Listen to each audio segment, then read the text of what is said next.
Okay,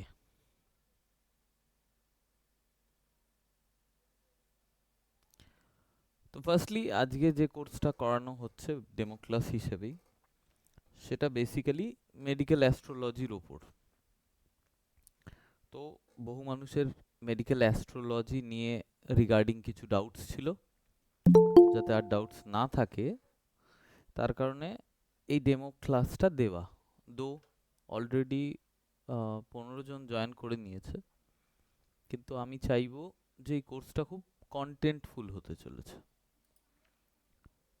it means এর মধ্যে অনেক বেশি ইনফরমেশনস থাকবে, যে ইনফরমেশনসগুলো আপনাদের পাওয়া বা আপনাদের পর্যন্ত পৌঁছানো খুব দরকার। তার কারণ সাবজেক্টটা বেসিক্যালি আপনার হেলথ নিয়ে। সাবজেক্টটার কন্টেন্ট প্রচণ্ড দামি। Why? Because health is wealth. Health ছাড়া আপনি ভোগ করবেন কি করে? তো যারা অলরেডি অ্যাস্ট্রোলজি লাইনে আছেন, তারা এই মেডিকেল অ্যাস্ট্রোলজি জেনে ক্লায়েন্টকে প্রভূতভাবে হেল্প করবে, but that is secondary part. Secondary fact যে আপনি জেনে এই সাবজেক্টটার থেকে তার রসদটাকে এক্সট্র্যাক্ট করে আপনার ক্লায়েন্টকে হেল্প করতে পারবেন, মেডিকেলি ফিট রাখতে পারবেন, হেলদি রাখতে পারবেন। বাট প্রাইমারি আপনার লাইফে আপনার হেলথটাকে সঠিক রাখাটা আরো বেশি জরুরি। তো মেডিকেল অ্যাস্ট্রোলজি না, এই সাবজেক্টটা, এর ইমপ্লিমেন্টেশনটা ক্লায়েন্টের পার্সপেক্টিভে কতটা, সেটা পরের গল্প। কিন্তু সবার আগের গল্প হলো এই মেডিকেল অ্যাস্ট্রোলজি শিখে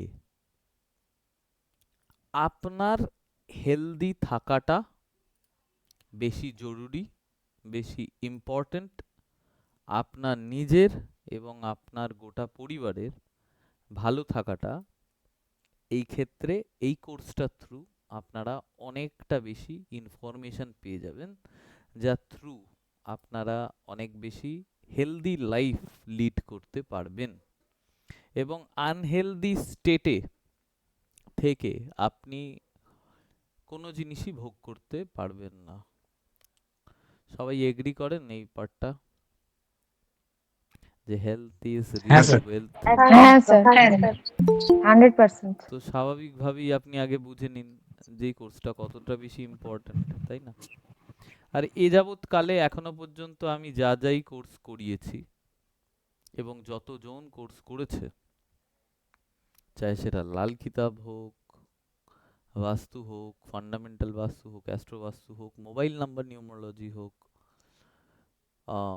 200 অ্যাস্ট্রোলজিক্যাল রেমেডিস হোক, যতগুলোই কোর্স আমি লঞ্চ করেছি সবকটাই আপনারা দিনের শেষে বা কোর্সের শেষে এইটুকুনি ফিল করতে পেরেছেন যে এটার ইমপ্লিমেন্টেশন আছে, অ্যাপ্লিকেশনস আছে, এবং যেটা আপনার লাইফে ইমপ্লিমেন্ট করে আপনার এবং ক্লায়েন্টের দুক্ষেত্রেই লাভজনক জায়গায় পৌঁছানো সম্ভব। ঠিক তেমনভাবেই এই মেডিকেল অ্যাস্ট্রোলজি, এই পার্টিকুলার সাবজেক্টটা আপনার ক্ষেত্রে তো ডেফিনেটলি যথেষ্ট লাভজনক জায়গায় আপনাকে নিয়ে যাবে। সো এই সাবজেক্টটা আপনাদের জেনে রাখা খুব ইম্পর্টেন্ট। ইমপ্লিমেন্টেশন আমি বারবার বললাম যে ক্লায়েন্টের পার্সপেক্টিভে হোক চাই না হোক, আপনার নিজের এবং পরিবারের লোকেদের সেফটি ওটা আপনার হাতে। ঠিক আছে? তো এই সাবজেক্টটার আলটিমেট কন্টেন্ট কি হতে চলেছে? এই সাবজেক্টটা নামেই আপনারা বুঝতে পারছেন যে মেডিকেল অ্যাস্ট্রোলজি। তো medical astrology, what is the medical astrology is all about. তো আজকে যতটা আমি ডেমো দেওয়ার চেষ্টা করব তার মধ্যেও আপনার অনেকগুলো ধারণা ক্লিয়ার হয়ে যাবে, কিন্তু এটা বলার বিষয় হচ্ছে আমি যে ডেমোতে তো পুরোপুরি আপনাদেরকে সমস্ত কিছু বুঝিয়ে দিতে পারবো না। তো ডেমোর পরে যে ইনফরমেশনসগুলো প্রোভাইডেড হবে সেটা একটা ভাস্ট ইনফরমেশনস, এবং অনেক কিছু আছে যে জিনিসগুলো হয়তো পিডিএফ এর ফর্মে পুরোপুরি দেওয়া সম্ভব হবে না, তবে ম্যাক্সিমাম আমি চেষ্টা করব পিডিএফ দিয়ে দেবো। কিন্তু তারপরেও আপনাদের কিছু জিনিস কিন্তু আপনাকে একটু লিখে নিতে হবে।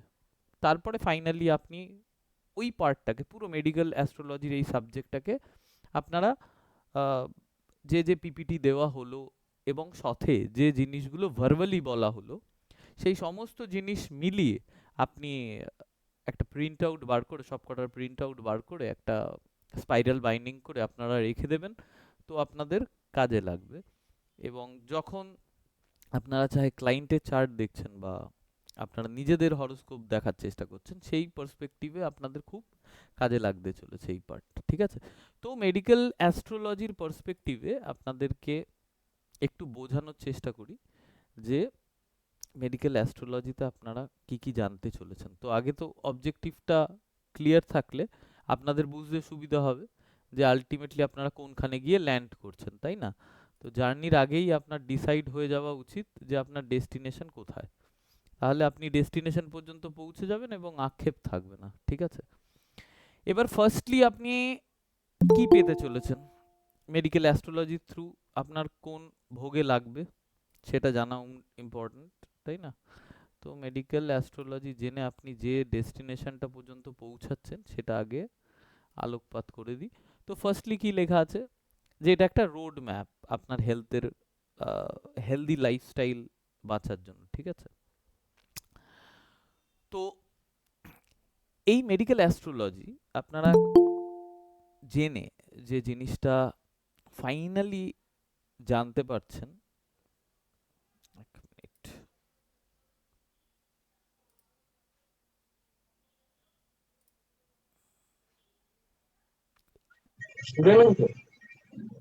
মাইক্রোফোন অফ করবেন সবাই, সবাই মাইক্রোফোন অফ করবেন।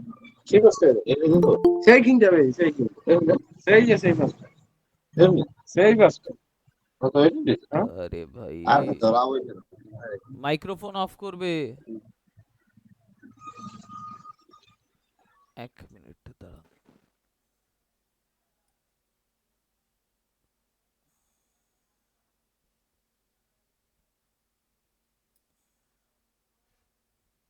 ওকে, তো বেসিক্যালি এই মেডিকেল অ্যাস্ট্রোলজি শেখার পর আপনারা যেটা জানতে পারবেন বা প্রেডিক্ট করতে পারবেন রাদার, ফার্স্টলি অনগোয়িং ডিজিজেস, ঠিক আছে? Precise diagnosis of ongoing or future indication of diseases.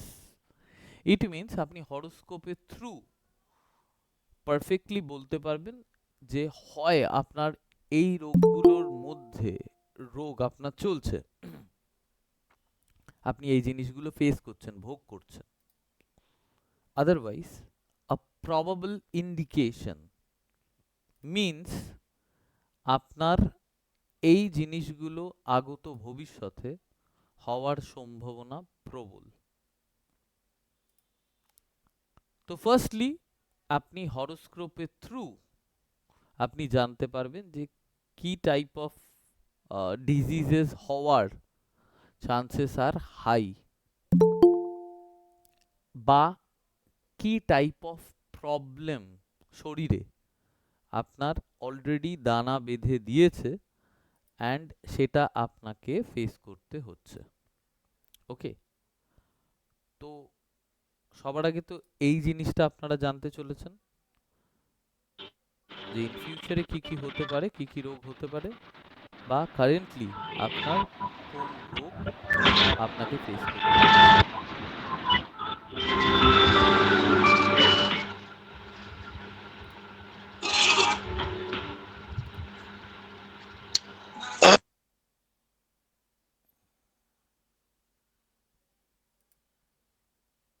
ওকে, শোনা যাচ্ছে তো আমার আওয়াজ? Yes, sir. ওকে, ইয়েস স্যার।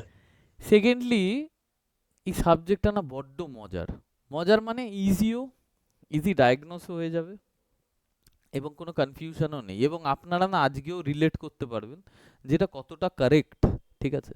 তো সেকেন্ডলি যে পয়েন্টটা, ফার্স্ট পয়েন্টটা আপনারা নিশ্চয়ই বুঝে গেছেন যে আপনারা এই কোর্সটা থ্রু আগে তো কি প্রবলেম ফিজিক্যালি বা ডিজিজ ওয়াইজ আপনারা কি ফেস করছেন, বা future indication of the diseases মানে ভবিষ্যতে কি রোগ আপনার হতে পারে সেটা আপনি হরোস্কোপের থ্রু জানতে পারবেন, রাইট?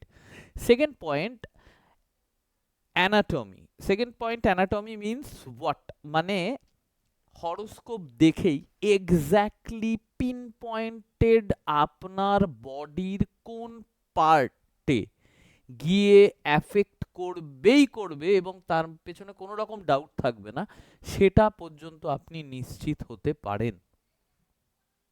বোঝা গেল? এটার আমি এক্সাম্পল আপনাদের দেখিয়ে দেবো, আপনারা বুঝে যাবেন। থার্ড, যে একটা পার্টিকুলার রোগ তো হয়েছে, হয় হচ্ছে বা ভবিষ্যতে হবে, তার জন্য পার্টিকুলারলি কোন প্ল্যানেট ডিস্টার্বড, তার জন্যই এই সমস্ত জিনিসগুলো দানা বেঁধেছে বা এই সমস্ত প্রবলেমগুলো ফাইনালি আপনার লাইফে ফেস করতে হচ্ছে। তো এর জন্য কোন প্ল্যানেট রেসপন্সিবল বা কোন প্ল্যানেট সমূহ রেসপন্সিবল, সেটা আপনাদের কাছে ক্রিস্টাল ক্লিয়ার থাকবে। And number fourth, which is very important, সেটা হলো আপনার রেমেডি পার্ট। যে পার্টিকুলারলি প্রবলেম তো আপনি ফেস করছেন, বাট এই প্রবলেমের what could be the solution. এবার এই সলিউশনটাকে শুধুমাত্র আপনারা এইভাবে ভাববেন না বা জানবেন না যে এই সলিউশনটা শুধুমাত্র অ্যাস্ট্রোলজিক্যাল কনটেক্সটেই হবে, না। তো সলিউশনের পার্টে বা রেমেডির পার্টে এই সলিউশনটা অন্য রকম ভাবেও হতে পারে, মানে অ্যাস্ট্রোলজির বিয়ন্ড অ্যাস্ট্রোলজি। লাইক এক্সাম্পলের থ্রুতে বললে, যে ধরুন সে ফর এক্সাম্পল আপনার বডিতে যত মেজর প্রবলেম হয়, ঠিক আছে, মেজর প্রবলেম হয় এবং যে যে প্রবলেমগুলো খুব বাড়াবাড়ি মাত্রায় ফাইনালি গিয়ে পরিণত হয়, খুব সহজ ভাষায় যদি বলা হয়, এর পেছনে একটা প্রধানতম রিজন বা এক কথায় যদি একে বলতে হয়, তাকে বলা হয় কুপিত মল। কুপিত মল। ফলত আপনার পেট যদি প্রপারলি ফুড ডাইজেস্ট না করতে পারে, এবং ডাইজেশন, এবার খাবার তো স্বাভাবিকভাবেই ওইখানে স্টে করবে না, তো ও টক্সিনও রিলিজ করবে, তো যেটা পচে যায়, এবং সেই টক্সিনসগুলো আপনার বডিতে এবং সমস্ত পার্টে গিয়ে ইনফ্লুয়েন্স করবে, এবং এটা কন্টিনিউয়াস ম্যানারে যখন বাড়তে থাকে, তখন কিন্তু ভয়াবহ রোগ একের পর এক তৈরি হতে পারে। তো শুধুমাত্র অ্যাস্ট্রোলজিক্যাল কনটেক্সটেই এর সলিউশনকে আমরা নেব বা পাবো তা নয়, বিয়ন্ড অ্যাস্ট্রোলজি গিয়েও, এই যে যেমন আমি বললাম আপনাদের কুপিত মল, বা আপনারা খুব অ্যাওয়্যার যে শব্দটার সঙ্গে, সেটা হচ্ছে বডি টক্সিন, রাইট? সেই জন্য আয়ুর্বেদেও একটা খুব পপুলার টার্মস আছে যেটাকে বলা হয় ডিটক্সিফিকেশন। তো ডিটক্সিফিকেশন কিভাবে হতে পারে? বহুভাবে হতে পারে। এক তো ঘামের আকারে হতে পারে, সেইভাবেও ডিটক্সিফাই হয় বডি, তার টক্সিন রিলিজ করে, ঠিক আছে? তারপরে আপনার স্টুল বা মূত্র থ্রু টক্সিন রিলিজ হয়। এছাড়াও আরো পদ্ধতিতে বডি তার নিজের মতো করে এই টক্সিন রিলিজ করে, বাট এই টক্সিন যদি প্রপারলি রিলিজ না হয়, তাহলে ম্যাসিভ ম্যাসিভ ডিজিজেসও হয়ে যায়। তো সেই পার্টটা শুধুমাত্র অ্যাস্ট্রোলজিক্যাল কনটেক্সটে বা প্ল্যানেটের রেমেডি করে বা প্ল্যানেটকে ঠিক করেই শুধুমাত্র আমরা করার চেষ্টা করব না। তো যেমন আমি সিম্পল বলি, এই ডিটক্সিফিকেশনের জন্য সব থেকে আপনারা যদি আপনার এইটুকুনি বুঝে যান যে বডিতে ডিউ টু টক্সিনের এই এক্সিস্টেন্স আপনার লাইফে বা আপনার বডিতে ইমেন্স প্রবলেম ক্রিয়েট করতে পারে, এইটুকুনি বুঝেছেন সবাই? সবাই বুঝেছেন কি বললাম? হ্যাঁ স্যার। তো এই টক্সিনের থ্রু দিনের পর দিন, এটা একদিনের গেম নয় কিন্তু, হ্যাঁ, দিনের পর দিন যখন জমতে জমতে জমতে জমতে একটা সার্টেন স্টেজে আসে, তখন সে কিন্তু অনেকগুলো অর্গানের ওপর ইম্প্যাক্ট ক্রিয়েট করে। তো তখন শুধু একটা পার্টিকুলারলি সেক্টর ড্যামেজ হচ্ছে তা নয়, তো মাল্টি অর্গান ফেলিয়ার হয়ে যায় না অনেকের ক্ষেত্রে, বা কোনো একটা হেভি ডিজিজেস যার has no answer, like cancer has no answer, তো এইরকম কিছু ক্রিটিক্যাল ডিজিজেস হয়ে যায়। তো টক্সিন আগে তো বুঝে রাখুন, বডিতে এই টক্সিনস কিন্তু অনেক সময় অনেক প্রবলেমকে ঘটায়, এই টক্সিনের এক্সিস্টেন্স, ওভার টক্সিনস, ঠিক আছে। তো এর রিলিজের ফর্মুলা, এটা কি শুধুমাত্র আমরা কিওর করার চেষ্টা করবো অ্যাস্ট্রোলজিক্যাল কনটেক্সটে? একদমই নয়, পুরোপুরি অ্যাস্ট্রোলজিক্যাল কনটেক্সটে নয়। তাহলে আপনাকে কি করতে হবে, ওটারই একটা রেমেডি আপনাদেরকে বলছি, বা কিরকম ভাবে এই রেমেডিসটাকে আমরা ইউজ করব।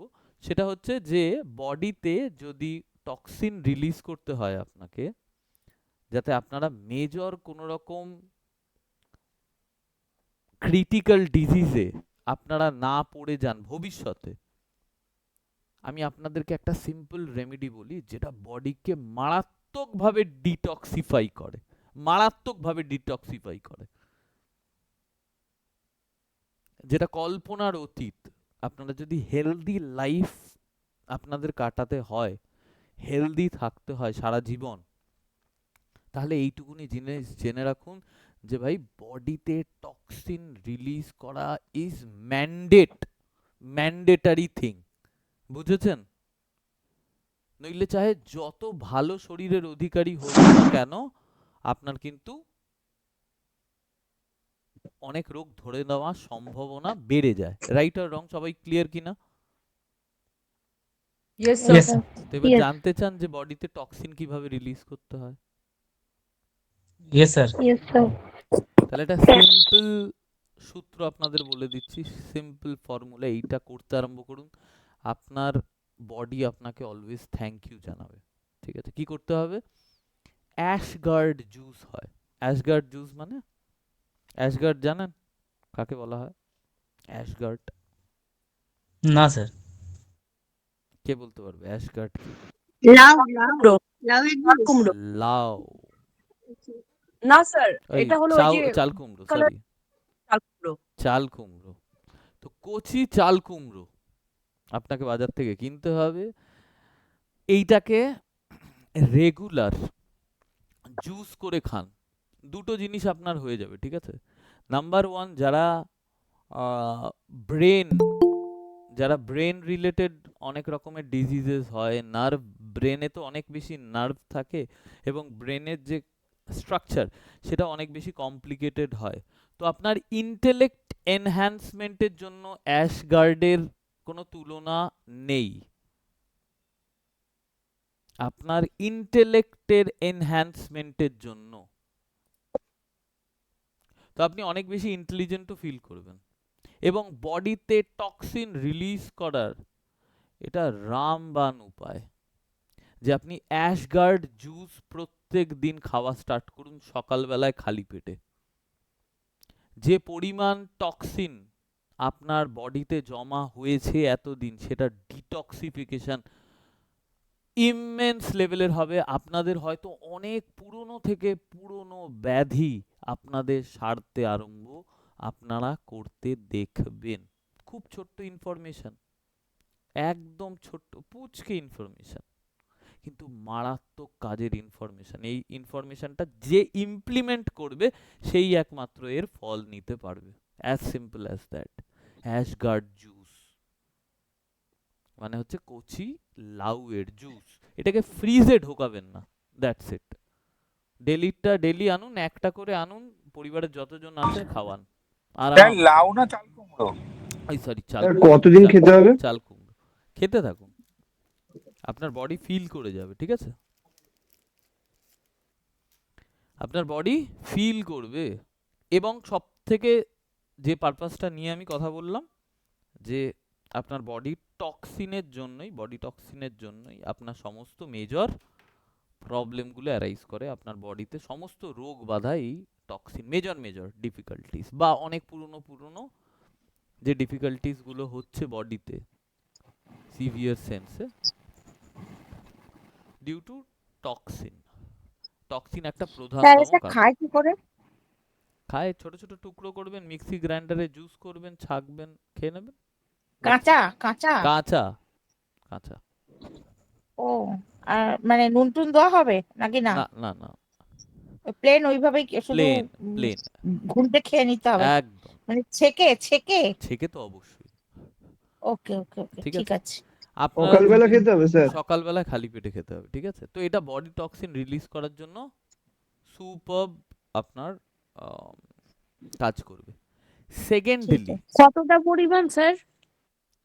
একটা চাল কুমড়ো আনবেন, 4-5 জনের হয়ে যাবে, জুস করে খাবেন, জল মেশাবেন একটু ডেফিনেটলি, এবং তবে না জুসটা হবে রেডি, রাইট? তো এরকম ভাবে খাবেন এবং রেগুলার নিয়মিত আকারে খাবেন, আপনার বডিতে মারাত্মক সমস্ত অর্গানের যত আপনার টক্সিন আছে সেই টক্সিন রিলিজ হবে। এবং মার্ক মাই ওয়ার্ড, অনেক পুরনো থেকে পুরনো ব্যাধি ধীরে ধীরে ধীরে ধীরে একটা টাইমের পর গিয়ে দেখবেন সেরে গেছে। আপনার ডাইজেশন সিস্টেমকে প্রচন্ড ইমপ্রুভ করবে। এবং যেটাকে বলা হলো রোগের সূত্রপাত কিভাবে হয় বা রোগের মূলতম প্রধানতম কারণ কি, কুপিত মল, এটা মাথায় রাখবেন। এই টার্মটা কি বলা হয়? কুপিত মল। কুপিত মল। তো পেট যদি ঠিক থাকে আপনার বডি অলওয়েজ ঠিক থাকবে। সেকেন্ড একটা খুব ইম্পর্টেন্ট জিনিস, সেটা হচ্ছে castor oil. Castor oil 50 ml যদি আপনারা দুধের সাথে মিশিয়ে খেতে পারেন, ঠিক আছে, তাহলেও সেক্ষেত্রে কিন্তু আপনার বডির টক্সিন বহুল অংশে রিলিজ করে যাবে, ঠিক আছে।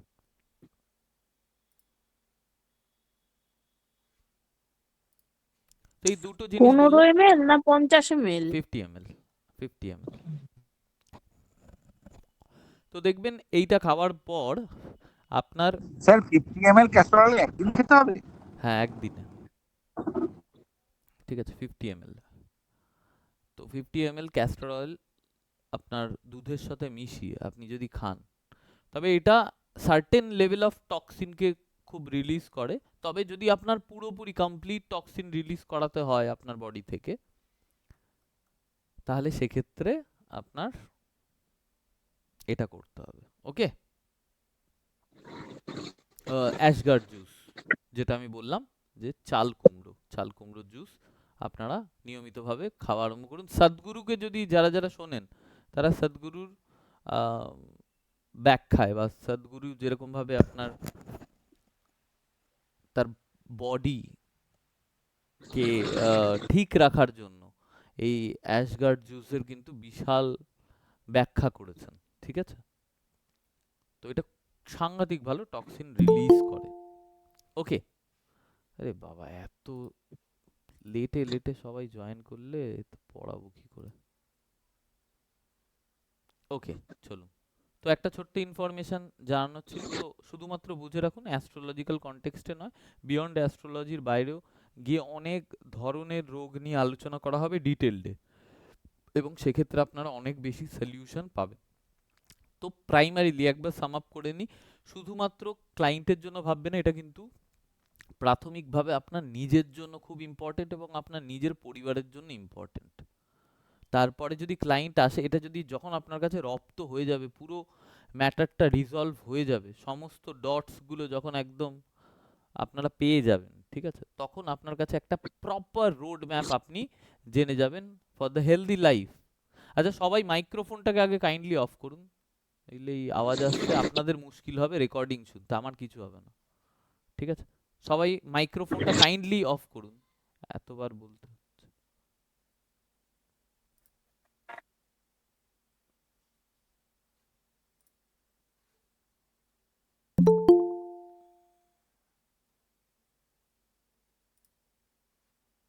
ওকে, তো এটা হলো ফার্স্ট পয়েন্ট, মানে ফার্স্ট আপনাদেরকে কি কি জানতে পারবেন না পারবেন তো ডায়াগনোস হয়ে যাবে আপনার চার্ট দেখেই, হরোস্কোপ দেখেই আপনারা ডায়াগনোস করতে পারবেন কি প্রবলেম হচ্ছে আপনার ফিজিক্যালি বা ফিউচারে কি ইন্ডিকেশন দিচ্ছে, ঠিক আছে। এবং শুধুমাত্র আমরা এই একটা পার্সপেক্টিভেই যে দেখব হরোস্কোপের থ্রু, শুধু তা নয়, হরোস্কোপের বাইরে গিয়েও খানিকটা জিনিস বোঝার আছে, তার কারণে এর ডিফারেন্ট ডিফারেন্ট অ্যাঙ্গেল আছে। আমি একটু পরে আপনাদেরকে বোঝাবার চেষ্টা করছি ম্যাটারগুলো, তখন আপনার রিজলভ হবে, ঠিক আছে। তো যখন আমাদের হরোস্কোপের থ্রু আমরা রোগ ডায়াগনোস করার পার্টটায় ঢুকবো, তো হরোস্কোপের থ্রু মিনস আপনার সবার আগে তো হরোস্কোপ লাগবে, রাইট। তো হরোস্কোপের জন্য আপনাদের প্লে স্টোরে একটা খুব সুন্দর ফ্রি এর অ্যাপ্লিকেশন আছে, যার নাম হচ্ছে অ্যাস্ট্রোলজি অ্যান্ড হরোস্কোপ। তো এই অ্যাস্ট্রোলজি অ্যান্ড হরোস্কোপটা আপনারা ডাউনলোড করে নেবেন। যারা নতুন আছে তাদের জন্য বলছি, পুরনো স্টুডেন্টদের তো অ্যাস্ট্রোলজি অ্যান্ড হরোস্কোপ সম্পর্কে বলার বিশেষ কিছু নেই, তার কারণ দে নোস যে কীরকমভাবে আপনারা চার্টটা বার করবেন, তাই না। তো অ্যাস্ট্রোলজি অ্যান্ড হরোস্কোপে গিয়ে আপনারা বাস date of birth, time of birth and place of birth দেবেন, এবং সেটিংসে গিয়ে নর্থ ইন্ডিয়ান স্টাইল সিলেক্ট করবেন। তো আপনারা আপনাদের হরোস্কোপটা পেয়ে যাবেন। তো হরোস্কোপটা ইটস লুকে লাইক এইরকম হয়, যেটা পিকচারে এখনই আপনাদের আসবে। তো এইরকম হয় আপনাদের মেনলি এই নর্থ ইন্ডিয়ান চার্ট, এটাকে নর্থ ইন্ডিয়ান হরোস্কোপ বলা হয়। ওকে,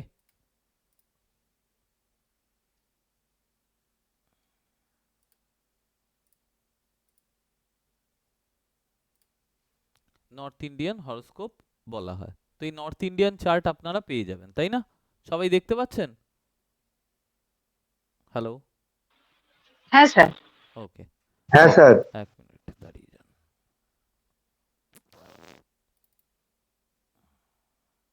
এই সাবজেক্টটা ভীষণ মজার, একটু আমি যখন এগোবো না আপনি মজাটা ফিল করতে পারবেন।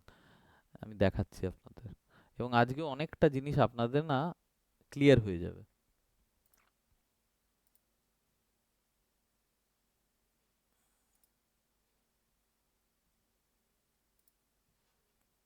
ওকে,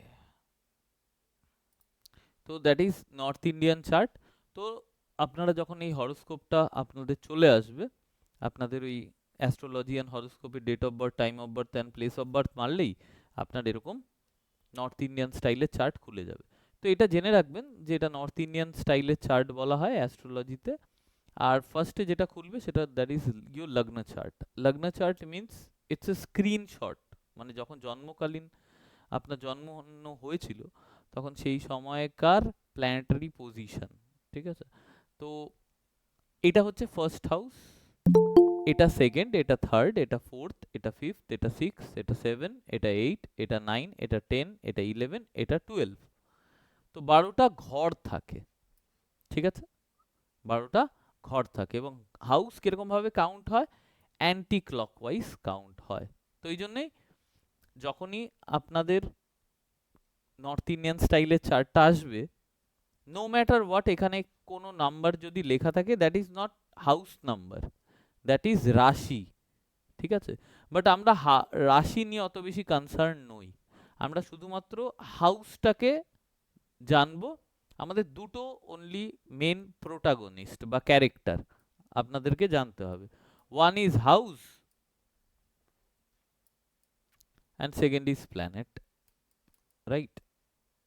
তো এই দুটো মেন প্রোটাগনিস্ট, তো হাউস তো আমরা জেনে গেলাম, তারপরে 9টা প্ল্যানেট থাকে, তো 9টা প্ল্যানেট এরকম ভাবে 1 2 3 4 5 6 7 8 9 10 11 12 মধ্যেই ঘোরাঘুরি করবে। তো house always fixed but planets are movable, ঠিক আছে। হাউস সব সময় মানে first house always remain first house, মানে এই ফার্স্ট হাউসটা আমার হরোস্কোপেও ফার্স্ট হাউস, শাহরুখ খানের হরোস্কোপেও এটা ফার্স্ট হাউস, আম্বানির চার্টেও এটা ফার্স্ট হাউস, আর এইটা আমার চার্টেও 12th হাউস, আপনাদের চার্টেও 12th হাউস, এবং শাহরুখ খান, আম্বানি, নীতা আম্বানি বা সঞ্জু স্যামসং বা অভিষেক বচ্চন, হোয়াটএভার, যে কারোর চার্টেই ওটা 12th হাউস। তো হাউস কখনো চেঞ্জ হবে না, house always remain same, but planets are movable, that's it. এইটুকুনি আপনারা জেনে নিন। অ্যান্ড সেকেন্ডলি যেটা জানার দরকার আছে সেটা হলো যে হরোস্কোপ কিরকম দেখতে লাগে।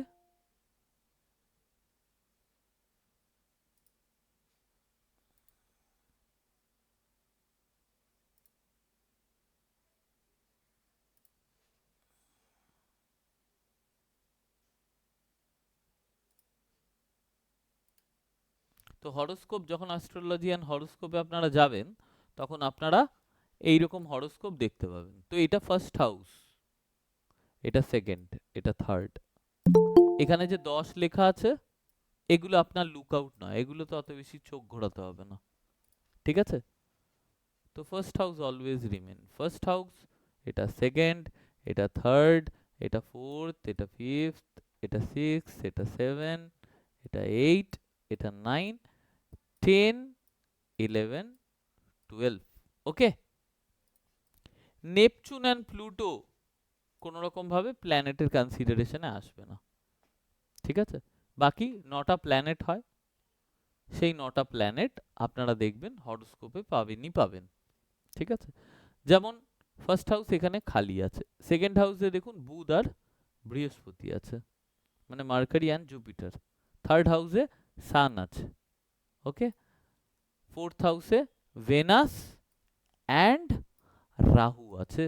ফিফথ হাউস খালি, সিক্সথ হাউস খালি, সেভেন্থ খালি, এইটথ খালি, নাইনথ খালি, 10তে কেতু আছে, 11তে স্যাটার্ন আছে, অ্যান্ড 12th হাউসে মার্স আছে অ্যান্ড মুন আছে। ক্লিয়ার এই পর্যন্ত সবার? সবাই দেখলে বুঝতে পারবেন এবার? হ্যাঁ স্যার। হ্যাঁ স্যার। হ্যাঁ সবাই বুঝতে পারবেন তো? যতজন আছে, যারা নতুন আছে তারাও বুঝতে পারবেন আই গেস।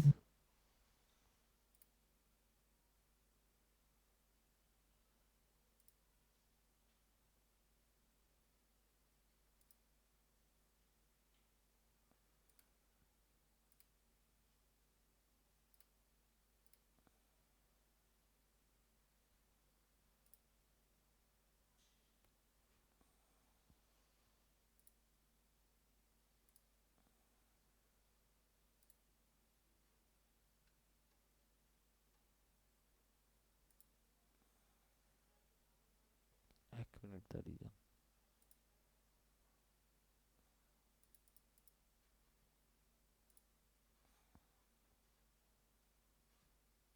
ওকে,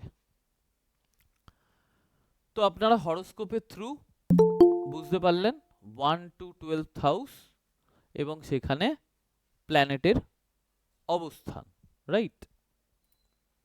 এইবার আপনাদের যেটা জানতে হবে, হরোস্কোপ আপনারা বুঝে গেলেন, এইবার যেটা জানতে হবে সেটা হচ্ছে 9টা প্ল্যানেট আপনারা বুঝে গেলেন যে 9টা প্ল্যানেট থাকে এবং 12টা ঘর থাকে, 12টা ঘর fixed, that is not movable. Planets are movable, right? এই পর্যন্ত আপনারা আপনাদের হরোস্কোপটা বার করেও দেখে নেবেন, ঠিক আছে? তো যখন আপনাদের এই 12টা ঘর আপনারা জেনে গেলেন, তো আগে 12টা ঘরের বিহাফে আপনাদের আরেকটাও জিনিস জানতে হবে যে কোন কোন প্ল্যানেট কোন কোন হাউসে খারাপ, কোন কোন প্ল্যানেট কোন কোন হাউসে খারাপ। তো দেখুন এখানে একটা প্ল্যানেটের লিস্ট আছে, আপনারা চাইলে স্ক্রিনশটও তুলতে পারেন, বাট জয়েন করার পরে আমি এমনিও দিয়ে দেবো। দেখুন সান যদি 6 নম্বর ঘরে থাকে, 7-এ থাকে, 8-এ থাকে বা 12-তে থাকে, তো এই তো হরোস্কোপ। এই হরোস্কোপের মধ্যে যদি সান 6, 7, 8, 12-তে থাকে, এই 6 নম্বর ঘর 7, 8 বা 12-তে থাকে, তার মানে সান কি good or bad? Good or bad? খারাপ। সান যদি 6 নম্বর ঘরে থাকে তার মানে good or bad? Bad. Bad sir. Bad হবে। 7-এ থাকলে ব্যাড। ব্যাড, 8-এ থাকলে ব্যাড, 12-তে থাকলে ব্যাড। ব্যাড। ঠিক তেমন ভাবে মুন যদি 6, 8 আর 12তে থাকে তাহলে মুন ডিস্টার্বড, রাইট? যদি জুপিটার 6, 7, 8, 10-এ থাকে, জুপিটার যদি 6, 7, 8 এবং 10 নম্বর ঘরে থাকে তাহলে জুপিটার ডিস্টার্ব। ঠিক তেমন ভাবে রাহু যদি 2, 8, 9, 12-তে থাকে, এটা বেশি খারাপ। 2, 8, 9, 12-তে 1, 4, 7-এও একটু কম খারাপ এই অপেক্ষাকৃত 2, 8, 9, 12-এর থেকে, বাট ইভেনচুয়ালি এটা তো খারাপ বলেই কনসিডার হবে।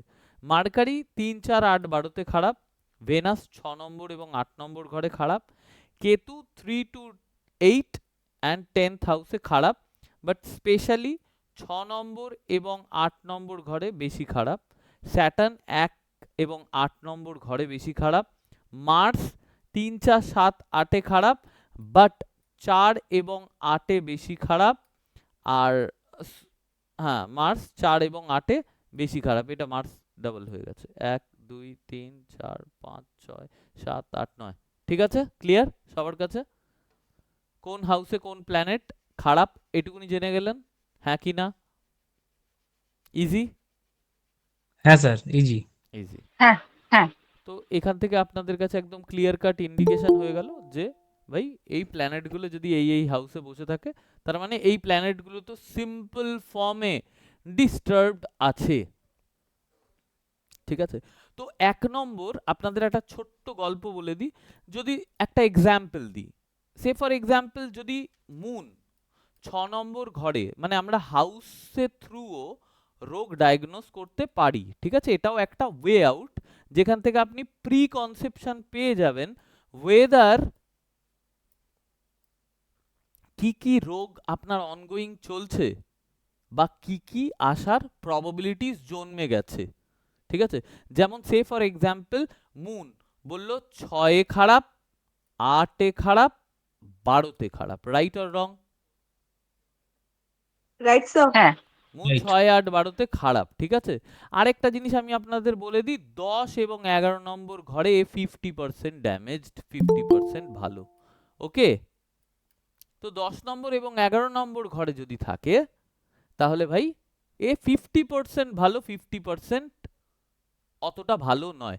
তাহলে আপনি একটা জায়গায় কনসিডার করতেও পারেন যে 6, 8, 12 এবং 10 এবং 11 নম্বর ঘরেও অপেক্ষাকৃত মুন খারাপ, right? Yes or no? Yes, sir. Yes sir এইবার যদি মুন এই পার্টিকুলার হাউসে আপনাদের হরোস্কোপে দেখে নেবেন যে চার্টে প্লেসড আছে কিনা বা ক্লায়েন্টের চার্টে আছে কিনা, তাহলে আমি যদিও আপনাদেরকে এই লিস্টটা তো অবশ্যই দিয়ে দেব, তো এখান থেকেও আপনার এক প্রকারের না ক্লিয়ার কাট ইন্ডিকেশন পেয়ে যাবেন যে কি কি রোগ হতে পারে। কি কি রোগ হতে পারে? ফার্স্টলি আপনার যদি মুন ডিস্টার্বড হয়ে যায় তাহলে ফার্স্টলি আপনার অ্যাস্থমা হওয়ার চান্সেস থাকে। সেকেন্ডলি লাংস রিলেটেড প্রবলেম আপনার হবে। থার্ডলি সাইনাস হওয়ার chances are very high. Fourth, আপনার ডিপ্রেশনে যাওয়ার সম্ভাবনা প্রবল। অ্যাংজাইটি আপনার থাকবে। 6 নম্বর স্লিপ ডিসঅর্ডার আপনার হবে। 7 নম্বর কোল্ড অ্যান্ড কাফ হওয়ার আপনার সম্ভাবনা বিশাল। 8 নম্বর ডাইজেস্টিভ সিস্টেম রিলেটেড আপনার ইস্যুস হবে। 9 নম্বর ফুড অ্যালার্জিস রিলেটেড প্রবলেমও আপনার টু সাম এক্সটেন্ট থাকবে। 10 নম্বর menstruation cycle related problem is very common, তো জেনে রাখুন এটা মুনের কর্মকাণ্ড। ঠিক আছে, সোয়েলিং বা ফুলে যাওয়া, বডিতে কোনো জায়গায় ফুলে থাকা এবং অনেক দিন ধরে ওই সোয়েলিংটা থেকে যাওয়া, এটাও কিন্তু মুনের ইনভলভমেন্ট আছে বা মুন কোনো রকম ভাবে আপনার হরোস্কোপে ডিস্টার্বড, এটা ইন্ডিকেশন করে। ব্লাড প্রেশার রিলেটেড প্রবলেম এটাও ইন্ডিকেট করে। অ্যান্ড মুড সুইং এটাও মুনের দরুন হয়। ঠিক আছে, তো ফার্স্টলি আপনার কাছে না যদি মুন ডিস্টার্ব থাকে তাহলে আপনার খুব ইম্পর্টেন্ট যে lungs asthma, sinus, depression, anxiety, sleep disorder, cold and calf, digestive system issues, food allergies, menstruation cycle, swelling, blood pressure বা মুড সুইং, এই রিলেটেড প্রবাবিলিটিস আপনার কিন্তু জন্মে যাবে। তো দেয়ার আর চান্সেস যে আপনার এই রোগের প্রবাবিলিটিস আর হাই, তার মধ্যে সব যে হবেই তা নয়, ডিপেন্ডিং আপন যে আপনার মনটা কতটা ডিস্টার্ব এবং আপনার বডিতে মানে কোন পার্টিকুলার রোগটা দানা দিয়েছে। তবে এর মধ্যে এক আধটা থাকার সম্ভাবনা বেশি হয়, হচ্ছে নয় ভবিষ্যৎকালে হবে।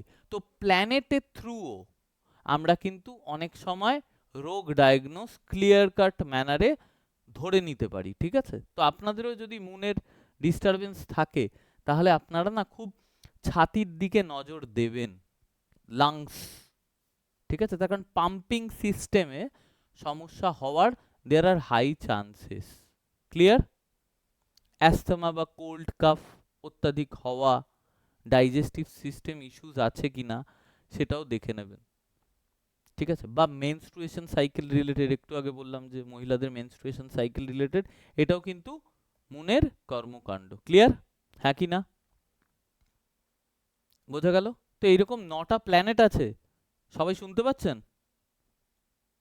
হ্যাঁ হ্যাঁ স্যার স্যার। তো এরকম 9টা প্ল্যানেট আছে, তো 9টা প্ল্যানেটের যে ডিজিজেস আছে তার লিস্ট আপনাদেরকে দিয়ে দেওয়া হবে, ঠিক আছে? এবং তার থ্রু আপনারা অনায়াসে নিজের সম্পর্কে প্রেডিক্ট করতে পারবেন এবং আপনারা ক্লায়েন্টকেও অ্যাওয়্যার করতে পারবেন, ঠিক আছে?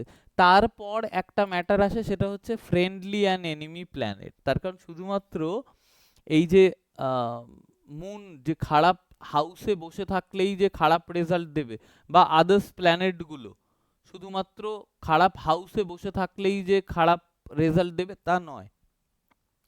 কানেকশনের বিহাফেও এ কিন্তু খারাপ রেজাল্ট দিতে সক্ষম, ঠিক আছে? কানেকশন কিভাবে হয় না হয় সেটা আমি ক্লাসে বলে দেবো, ওকে? কিন্তু ইনিশিয়ালি আপনারা জেনে রাখুন যে এইটা হচ্ছে আপনাদের friends and enemy list of the planet, okay? তো এখানে যেমন মুনেরটাই আমরা ধরি, মুনের ক্ষেত্রে এখানে কি বলা আছে, মুনের ফ্রেন্ড হচ্ছে Jupiter, Sun and Mars, and enemy হলো Saturn, Rahu, Ketu and Mercury. It means what, যে সিম্পল বাবা, মুন যদি স্যাটার্নের সাথে বসে যায়, রাহুর সাথে বসে যায়, কেতুর সাথে বসে যায়, বা মার্কারির সাথে বসে যায়, তাহলেও eventually in any house moon তো ডিস্টার্বডই। তো এটা কানেক্টেড ফর্মেও হতে পারে, আবার একসঙ্গে বসে থেকেও এই মুনটা ডিস্টার্বড হতে পারে। তখনও দেয়ার আর চান্সেস যে আপনার কিন্তু এই অ্যাস্থমার রোগ হতে পারে। তো যদি অ্যাস্থমা হয়, মেনস্ট্রুয়েশন সাইকেল রিলেটেড প্রবলেম হয়, আপনার ডাইজেস্টিভ সিস্টেম ইস্যুস থাকে, ফুড অ্যালার্জিস থাকে, সোয়েলিং এর প্রবলেম থাকে, ব্লাড প্রেশারের রিলেটেড প্রবলেম থাকে, স্লিপ ডিসঅর্ডার থেকে থাকে, অ্যান্ড আরেকটা জিনিসও খুব ইম্পর্টেন্ট, ল্যাথার্জি অ্যান্ড অ্যানিমিয়া। এই বডিতে অনেকের দেখবেন খুব ল্যাথার্জি, তো ও নড়াচড়া করতেও ইচ্ছে করে না, ঠিক আছে? মনে হয় যে এখানেই পড়ে থাকি, এখানেই বসে থাকি, মুখের গোড়ায় কেউ খাবার দিয়ে গেলে বেশি ভালো হয়। তো আপনি দেখে নেবেন তার হরোস্কোপে মনকে ডিস্টার্ব ফর্মেই পাবেন। ক্লিয়ার? ক্লিয়ার? বোঝা যাচ্ছে? Yes, sir. হ্যাঁ স্যার। হ্যাঁ স্যার। তো তখন আপনারা না পিন পয়েন্টেড হয়ে যেতে পারবেন যে ভাই একে আপনার ঠিক করতে হবে। এবং এই প্ল্যানেটের ডিস্টারবেন্স অ্যাকচুয়ালি ফেস তো আপনারা করছেন হয়তো, বা ভবিষ্যতে গিয়ে করবেন, বাট কোন প্ল্যানেট রেসপন্সিবল সেটা যদি বুঝতে না পারেন তাহলে ও ট্রিটমেন্ট করাটা নেক্সট টু ইম্পসিবল হয়ে যাবে। তো আগে না আপনার কাছে একটা ক্লিয়ার কনসেপশন হওয়া উচিত যে কোন ডিজিজ কোন প্ল্যানেটকে ইন্ডিকেট করছে, বা কোন প্ল্যানেটের খারাপের দরুন আপনার ওই রোগটা সম্মুখীন হতে হচ্ছে। ক্লিয়ার? ক্লিয়ার? হ্যাঁ স্যার। তো সবাই এই ক্ষেত্রে বুঝে যাবেন যে যদি আমি প্ল্যানেট এবং প্ল্যানেট রিলেটেড ডিজিজেসগুলো আপনাদেরকে বলে দিতে পারি, দিয়ে দিতে পারি, তাহলেই অটোমেটিকলি কিন্তু আপনাদের ক্লিয়ার হয়ে যাবে। তবে এখানে একটা হালকা টুইস্টও আছে। টুইস্টটা কিরকম, যে সব ক্ষেত্রে না, মানে একটা রোগের ক্ষেত্রে শুধু একটা প্ল্যানেট রেসপন্সিবল হয় না, এক্ষেত্রে আপনার মাল্টিপল প্ল্যানেটও কিন্তু এই গেমটায় ইনভলভ হতে পারে। তখন সেই মাল্টিপল প্ল্যানেট, ধরুন দুটো প্ল্যানেট খারাপ হওয়ার জন্য এটা দিয়েছে, বুঝতে পেরেছেন? সে ফর এক্সাম্পল ডাইজেস্টিভ সিস্টেমের কথা বলা হলো, বা সে ফর এক্সাম্পল স্লিপ ডিসঅর্ডারের কথা বলা হলো। স্লিপ ডিসঅর্ডার ডেফিনেটলি মুন দেয়, বাট রাহুও দেয়। তো রাহুর ক্ষেত্রেও স্লিপ ডিসঅর্ডার লেখা থাকবে। তখন আপনাকে হরোস্কোপে দেখতে হবে যে আপনার মুনটা ডিস্টার্ব না রাহুটা ডিস্টার্ব। তো যেটা ডিস্টার্ব সেটা ট্রিটমেন্ট করতে হবে। ক্লিয়ার সবার কাছে? সবার কাছে ক্লিয়ার? হ্যাঁ তো স্যার। আপনাদের কাছে একদম ক্রিস্টাল ক্লিয়ার লিস্ট যাবে কোন রোগ, কোন প্ল্যানেট রেসপন্সিবল। তো এই ক্লিয়ারিটি পেয়ে গেলে অটোমেটিকলি আপনাদের রোগ নির্ধারণের জন্য বিহাফে কোন প্ল্যানেটটা রেসপন্সিবল সেটা আপনার কাছে আইডিয়া তো ফার্স্টলি জেনারেট করে যাবে। বা যদি ওই রোগ না হয়ে থাকে, প্ল্যানেটটা ডিস্টারবেন্স কোন দিকে কোন রোগ ইন্ডিকেট করছে সেটা আপনার কাছে ক্রিস্টাল ক্লিয়ার হয়ে যাবে। যেমন আমার হরোস্কোপে আমি জানি যে আমাকে কোন রোগ ধরতে পারে। বোঝা গেল কি বললাম? আমার কিন্তু আইডিয়া আছে যে আমার কোন রোগ ধরতে পারে। তো সেই রিলেটেড আপনি যদি রেমেডি করেন, বা সেই রিলেটেড যদি শুধু রেমেডি নয়, আমি বারবার বলছি এটা শুধুমাত্র কিন্তু অ্যাস্ট্রোলজিক্যাল কনটেক্সটেই আমি রেমেডি দেখালাম তা নয়, এটা প্র্যাকটিক্যাল কনটেক্সটেও আপনার ওই রেমেডিগুলো ততটাই বেশি অ্যাপ্লিকেবল। যেমন আমি অ্যাশগার্ড জুসের ক্ষেত্রে বললাম, ওরকম টাইপ অফ রেমেডি। তো শুধুমাত্র যে আমি অ্যাস্ট্রোল কনটেক্সটে রেমেডি করছি তা নয়। এইবার এখানে আরেকটাও ছোট্ট ইনফরমেশন আছে, যে অনেক ক্ষেত্রে কি হয়, যে বলা হয়, কি বলতে যাচ্ছিলাম, হ্যাঁ, অনেক ক্ষেত্রে আপনি হরোস্কোপে হয় পুরো ইন্ডিকেশন আপনি ক্রিস্টাল ক্লিয়ার দেখতে পেলেন যে এই প্ল্যানেটটা ডিস্টার্বড, এই ধরনের ডিজিজ তার হওয়ার probabilities are very high. Am I clear or not? হয় আজকে ফেস করছে বা ভবিষ্যতে ফেস করার ইন্ডিকেশন আছে। অ্যাম I clear or not? Clear, sir. But তারপরেও দিনের শেষে বা জীবনের শেষে আপনি দেখলেন এই ব্যক্তিত্ব এমন কোনো রোগী ধরা পড়লো না, সেটাও হওয়া পসিবল। কিভাবে পসিবল? সিম্পল জিনিস, এই সূত্রটাও আপনারা মাথায় রেখে দেবেন, যে পুরুষদের চার্টে জুপিটার এবং মহিলাদের চার্টে ভেনাস, এই দুটো পার্টিকুলার প্ল্যানেট যদি হরোস্কোপে ওয়েল প্লেসড থাকে, তাহলে ডিজিজের সম্ভাবনা অনেক অংশে কমেও যাবে, এবং সম্ভাবনা থাকা সত্ত্বেও ওই ধরনের প্রবলেম তাকে ফেস নাও করতে হতে পারে। বোঝা গেল আমি কি বললাম? বাট যদি পুরুষদের চার্টে জুপিটার ড্যামেজড অ্যান্ড মহিলাদের চার্টে ভেনাসের ড্যামেজ, তাহলে এইবার যে ইন্ডিকেশনগুলো আপনার হরোস্কোপে আছে সেগুলোর ঘটার প্রবাবিলিটিস অ্যান্ড পসিবিলিটিসও দেয়ার আর ম্যাক্সিমাম চান্সেস এবং হাই হয়ে যায়। এটাও বুঝেছেন এই গল্পটা? Yes, sir. ওকে, একদম। আর একবার কি একটু রিপিট করা যাবে সামান্য? কেন আমার না নেটওয়ার্কের প্রবলেম ছিল, আমি জয়েন করতে পারছিলাম না। হ্যাঁ, তো আমরা বললাম আমি যে কোনো ছিলাম কিন্তু আবার বেরিয়ে গিয়েছিল। প্ল্যানেট যদি কোনো রকম ভাবে ডিস্টার্বড হয়, তাহলে ওই প্ল্যানেটের ডিস্টারবেন্স সার্টেন রোগকে ডিনোট করে। সে ফর এক্সাম্পল একটু আগে মুনের এক্সাম্পল দিলাম, মুন যদি আপনার হরোস্কোপে 6, 8, 12তে থাকে তাহলে মুন ডিস্টার্বড, আর মুন যদি 10 এবং 11 নম্বর ঘরে থাকে তাহলেও আপনি ধরে নিতে পারেন আপনার মুন 50% ড্যামেজ আছে। বাকি 6, 8, 12তে তো কনফার্ম মুন গেছে, মানে মুনের অবস্থা খারাপ আছে। ঠিক আছে? তো মুন ডিস্টার্বড হলে আপনার সার্টেন ডিজিজেস হওয়ার probabilities high, like asthma, lungs related problem, sinus related problem, depression, anxiety, sleep disorder, cold cough, digestive system issues, food allergies, menstruation cycle related problem, swelling, blood pressure related problem, lethargy এবং anaemia, mood swing, এই ধরনের রোগ আসার সম্ভাবনা প্রবল। তবে এর মধ্যে সবকটা আসবে না, আসবে কয়েকটাই। তাও ডিপেন্ড করবে ছেলেদের চার্টে যদি জুপিটার খুব স্ট্রং থাকে তাহলে বাবা নাও আসতে পারে, আর মহিলাদের চার্টে ভেনাস যদি খুব স্ট্রং ফর্মে থাকে, ভালো স্টেটে থাকে, তাহলেও এই সমস্ত প্রবাবিলিটিস অনেকাংশে কমে যাবে। ঠিক আছে?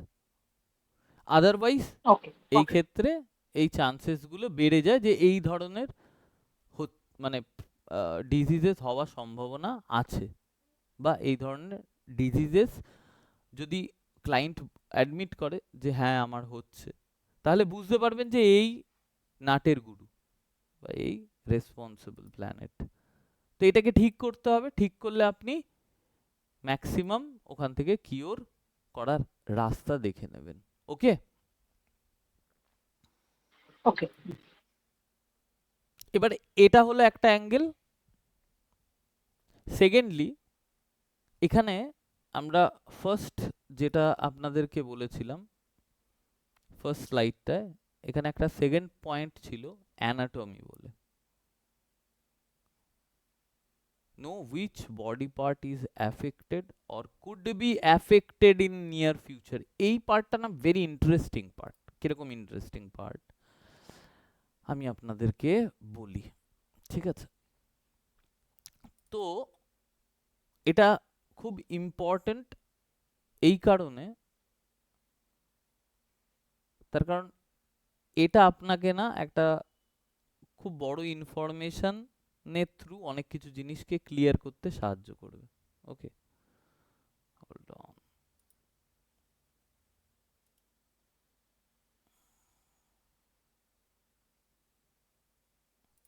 ওকে, তো এখানে পিকচার দেখতে পাচ্ছেন আপনারা? হ্যাঁ ওকে, তো পিকচারে আপনারা দেখবেন যে ফার্স্ট হাউস, হরোস্কোপের যে ফার্স্ট হাউস না, এটা আপনার হেডকে ইন্ডিকেট করছে, হেড। সেকেন্ড হাউস হলো আপনার নেক, থার্ড হাউস কি শোল্ডার, ফোর্থ হাউস কি চেস্ট, ফিফথ হাউস কি স্টমাক, নাভির ওপরের অংশ, নাভির ওপরের অংশ।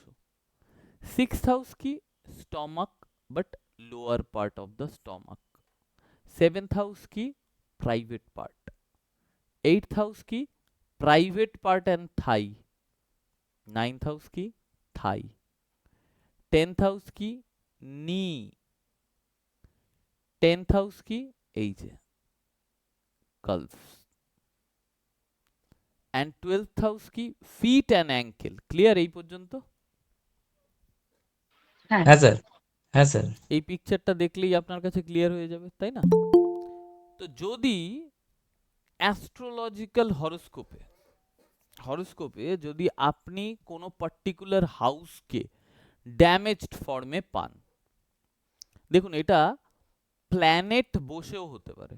মানে সে ফর এক্সাম্পল, আমি একটু আগে একটা এক্সাম্পল দিয়েছিলাম যে মুন 6, 8, 12তে খারাপ, ঠিক আছে না? মুন 6, 8, 12তে খারাপ, আর মুনের শত্রুকে শনি, Rahu, Ketu and Venus as well. মুনের সাথে ভেনাসেরও সম্পর্ক ভালো না, আবার মুন মার্কারির কম্বিনেশনসও ড্যামেজ হয়ে যায়। তো ধরুন সে ফর এক্সাম্পল মুন ধরুন 6, 8, 12তে বসে আছে, বা 10 বা 11তে বসে আছে, আর এইখানেই একটা টলি ক্রিয়েট হয়েছে, লাইক মুন অ্যান্ড কেতু আছে, বোঝা গেল? মুন অ্যান্ড কেতু বসে আছে, বা মুন স্যাটার্ন কেতু বসে আছে, তাহলে পার্টিকুলারলি এই 10 নম্বর ঘরে অ্যান্টি প্ল্যানেটের একটা কোল্যাব হয়েছে। তো তিনজন যদি অ্যান্টি প্ল্যানেট থাকে কি করবে? একে অপরের শত্রু, বন্ধু তো নয়, তাই না? তাহলে কি হবে? মারপিট হবে। তো মারপিট হলে কি হবে? হাউসটা ডিস্টার্ব হবে কি না? আপনার বাড়িতে যদি তিনজন ঢুকে মারপিট করে তাহলে ওই ঘরটা নষ্ট হবে কি না? ভাঙচুর হবে কি না? হ্যাঁ স্যার। ঠিক তেমন ভাবেই যদি অ্যান্টি প্ল্যানেটের কোলাবোরেশনও ক্রিয়েট হয়, সেক্ষেত্রেও হাউস ডিস্টার্বটা মারাত্মক রকমের হয়। তো সে ফর এক্সাম্পল 10th হাউসে আপনাদের ম্যালিফিক প্ল্যানেট অনেক বেশি হয়ে গেছে এবং অ্যান্টি প্ল্যানেটের কোল্যাব হয়েছে, তাহলে সেক্ষেত্রে আপনার 10th হাউসটা কি হলো? ড্যামেজড। ক্লিয়ার? ক্লিয়ার? হ্যাঁ স্যার। তো যদি 10th হাউসে এই কোল্যাপটা ক্রিয়েট হলো এবং 10th হাউস যদি ড্যামেজড হয়, তাহলে সেক্ষেত্রে ইটস এ ক্লিয়ার ইন্ডিকেশন আপনার বডি পার্টের কোথায় সমস্যা হবে। নিতে। হুম, 10th হাউস মানে নীল। এবার 10th হাউস যদি খালি থাকে না, সেক্ষেত্রেও এটার প্রবাবিলিটিস জন্মায়। তার কারণ এটাকে লাল কিতাবের হিসাবে আন্ধি কুণ্ডলী বলা হয়। তো এটাও খুব একটা ভালো ফরমেশন নয় যে first house is blank. Though it's blank, but still it's not activated. বোঝা গেল আমি কি বললাম? ঘরে কেউ নেই, তাহলেও তো ড্যাম পড়বে। যদি বাড়িতে কেউ না থাকে কি হবে? ভালো হবে? না স্যার, ভালো হবে না। তো সেইভাবেই আপনার 10th হাউস যদি খালিও থাকে, তাহলেও সেক্ষেত্রে আপনার এই প্রবাবিলিটিসের কিন্তু আছে সম্ভাবনা। বোঝা গেল?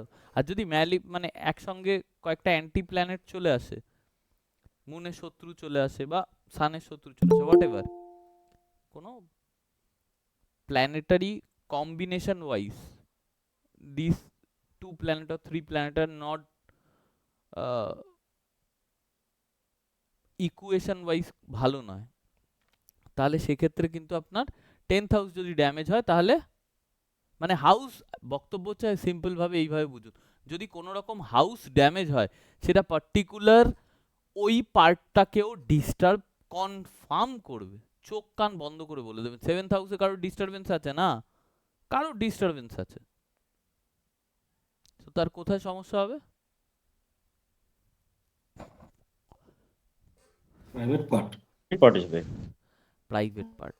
এবার 7th-এও আছে, 8th-এ আছে, কনফার্ম বলে দিন চোখ বন্ধ করে, ভাই আপনার প্রাইভেট পার্ট সম্পর্কে একটু অ্যাওয়্যার থাকুন।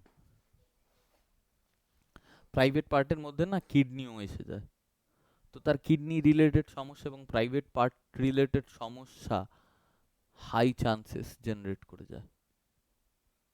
বোঝা গেল কি বললাম? হুম। 4th হাউসে অনেকগুলো প্ল্যানেট একসঙ্গে চলে এসছে, মাল্টিপল প্ল্যানেট একে অপরের সাথে ক্ল্যাশ আছে, বা 4th হাউসে debilitated planet, say for example 4th হাউসে কোনো প্ল্যানেট ধরুন খারাপ আছে, সে ফর এক্সাম্পল মার্স খারাপ, ঠিক আছে, স্যাটার্ন মার্স বসে আছে, শনি মঙ্গল দুটো অ্যান্টি প্ল্যানেট একে অপরের শত্রু, তাহলেও হাউসটা ডিস্টার্ব হয়ে গেল। এবার কোথায় প্রবলেম হবে? চেস্টে। চেস্ট অ্যান্ড হার্টে। 3rd হাউসে কোনো রকম প্ল্যানেটের কম্বিনেশন বসে গেল, যেটা অ্যান্টি প্ল্যানেটের কম্বিনেশন, তাহলে কোথায় প্রবলেম হবে? চেস্ট ইয়ে হাউসটা হচ্ছে থার্ড শোল্ডার স্যার, শোল্ডার। শোল্ডারে প্রবলেম হবে, ঠিক আছে। অনেকের দেখবেন নেক পেন হয়, দেখে আসবেন 2nd হাউসটা সর্বনাশ হয়ে আছে। বোঝা গেল? হ্যাঁ স্যার। 6 নম্বর ঘরে অনেক বেশি প্ল্যানেট, তাহলে তার কি কোথায় প্রবলেম হবে? স্টমাকের lower part of the stomach অনেক বেশি প্রবলেম হওয়ার চান্সেস আছে, ঠিক আছে। হয় স্যার একটা হচ্ছে, কোয়েশ্চেন আছে, না হবে। হ্যাঁ, বলছি নেক মানে কি থ্রোট কেও ধরবো? নেক মানে এই যে নেক, না মানে নেক মানে তো বেসিক্যালি বাইরের পার্টটাকে আমরা নেক বলি, আর থ্রোট তো ভেতরটাকে বোঝাচ্ছে, তো তাহলে সেকেন্ড হাউস কি তার মানে গলার প্রবলেম? হ্যাঁ, সেকেন্ড গলার হাউসে related damage any planet sort of বসে? প্রবলেম, এনি আচ্ছা সর্ট অফ আচ্ছা, প্রবলেম ওকে এই ওকে। পোর্শনটায় এনি সর্ট অফ প্রবলেম, এটা ইন্ডিকেশন দিচ্ছে 2nd হাউসের প্রবলেম, ঠিক আছে।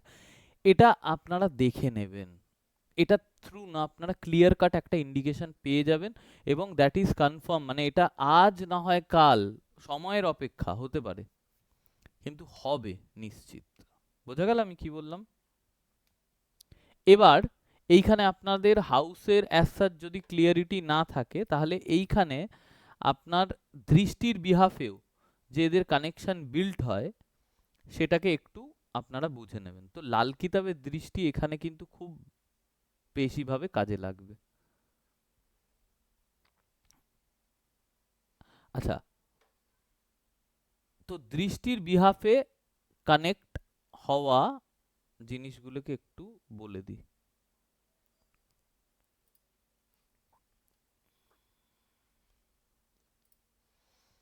তো লাল কিতাবের দৃষ্টি অনুযায়ী না, একের দৃষ্টি 7-এ আসে, 4-এর দৃষ্টি 10-এ আসে, 3-এর দৃষ্টি 9 আর 11-তে যায়, 5-এর দৃষ্টি 9-এ যায়, আর 6-এর দৃষ্টি 2-এ যাবে তখন যদি স্যাটার্ন বসে থাকে, আর 12-র দৃষ্টি 6-এ যাবে যখন মার্কারি বসে থাকবে।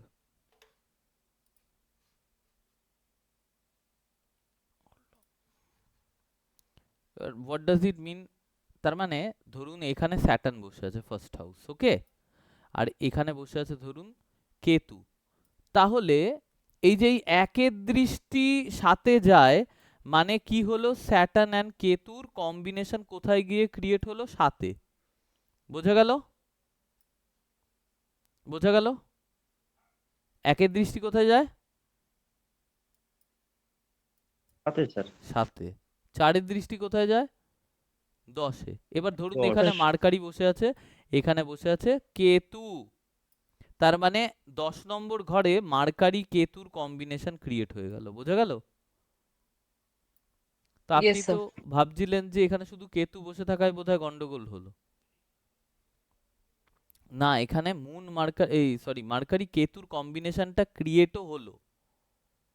বোঝা গেছে? তো মার্কারি কেতু অ্যান্টি প্ল্যানেটের কম্বিনেশন 10th হাউসে, তাহলে এবার কোথায় সমস্যা হবে? নিতে। নিতে সমস্যা হবে। তো হাঁটুর ব্যথা শুধুমাত্র বয়সের গেমই নয়, এটা হাউস ওয়াইজও যে তার এই হাউসটা ডিস্টার্বড, এটারও ক্লিয়ার কাট ইন্ডিকেশন। তো আমরা দুটো জিনিস বুঝতে পারলাম, দুটো জিনিস, প্ল্যানেটের ডিস্টারবেন্স অ্যান্ড আপনার ডিজিজেস, অ্যান্ড হাউসের disturbance with diseases. Right or wrong? Clear না? ক্লিয়ার না? Clear, sir. সবাই বুঝেছেন নাকি মাথার উপর দিয়ে যাচ্ছে? হ্যাঁ, না, ক্লিয়ার আছে স্যার, ক্লিয়ার আছে। Clear আছে, sir. সবাই বুঝতে পারছেন তো? ওকে, তো এই জন্য না আমাদের দৃষ্টিটাও জানাটা ইভেনচুয়ালি দরকার। ঠিক আছে, তো এখানে দুটো দৃষ্টি আমরা নেব, একটা তো লাল কিতাবের একটা দৃষ্টি আছে, আর একটা হচ্ছে বিএনএন এর দৃষ্টি। তো আমরা কম্বিনেশন বোঝার পার্সপেক্টিভে এই দৃষ্টিটা আমাদের ডেফিনেটলি লাগবে। তো বিএনএন এর দৃষ্টিও ইভেনচুয়ালি ইম্পর্টেন্ট, লাল কিতাবের দৃষ্টি তো রইলই, লাল কিতাবের দৃষ্টিও আমরা আলোচনা করব, বিএনএন এর দৃষ্টিও আলোচনা করব যদি আপনাদের কোনো কনফিউশন থাকে। তো তো বিএনএন এর দৃষ্টি সিম্পল, 1-5-9, এই যে 159, এই 159 এরা একে অপরের সঙ্গে কানেক্টেড। সে ফর এক্সাম্পল এখানে কেতু বসে আছে, এখানে বসে আছে সান, 5th হাউসে যদি কোনো প্ল্যানেট নাও থাকে তাহলে এটাকে সান কেতুর কম্বিনেশন হিসাবেও ধরবেন। বোঝা গেল আমি কি বললাম? তো সান অ্যান্ড কেতু দুটো অ্যান্টি প্ল্যানেট, এই তখন সান অ্যান্ড কেতুর কম্বিনেশনে সানটা ডিস্টার্বড হয়ে গেল, তো সান রিলেটেড ডিজিজের এটারও ইন্ডিকেশন দিচ্ছে। বোঝা গেল? ক্লিয়ার? তো 1-5-9 এই তিনটে হাউস একে অপরের সাথে কানেক্টেড, 2-6-10, 3-7-11 and 4-8-12। তো এটাকে ট্রাইন দৃষ্টি বলে। তো এই ট্রাইন দৃষ্টির বিহাফেও প্ল্যানেট কানেক্টেড হয়ে যায়। ক্লিয়ার? আর লাল কিতাবের দৃষ্টি আমি তো দেখালাম আপনাদের, এটা আরো ডিটেলডে গিয়ে আমি দেখিয়ে দেবো যদি আপনাদের ডাউট থেকে থাকে। তো তো এইটা একটা গল্প ক্লিয়ার হয়েছে সবার কাছে?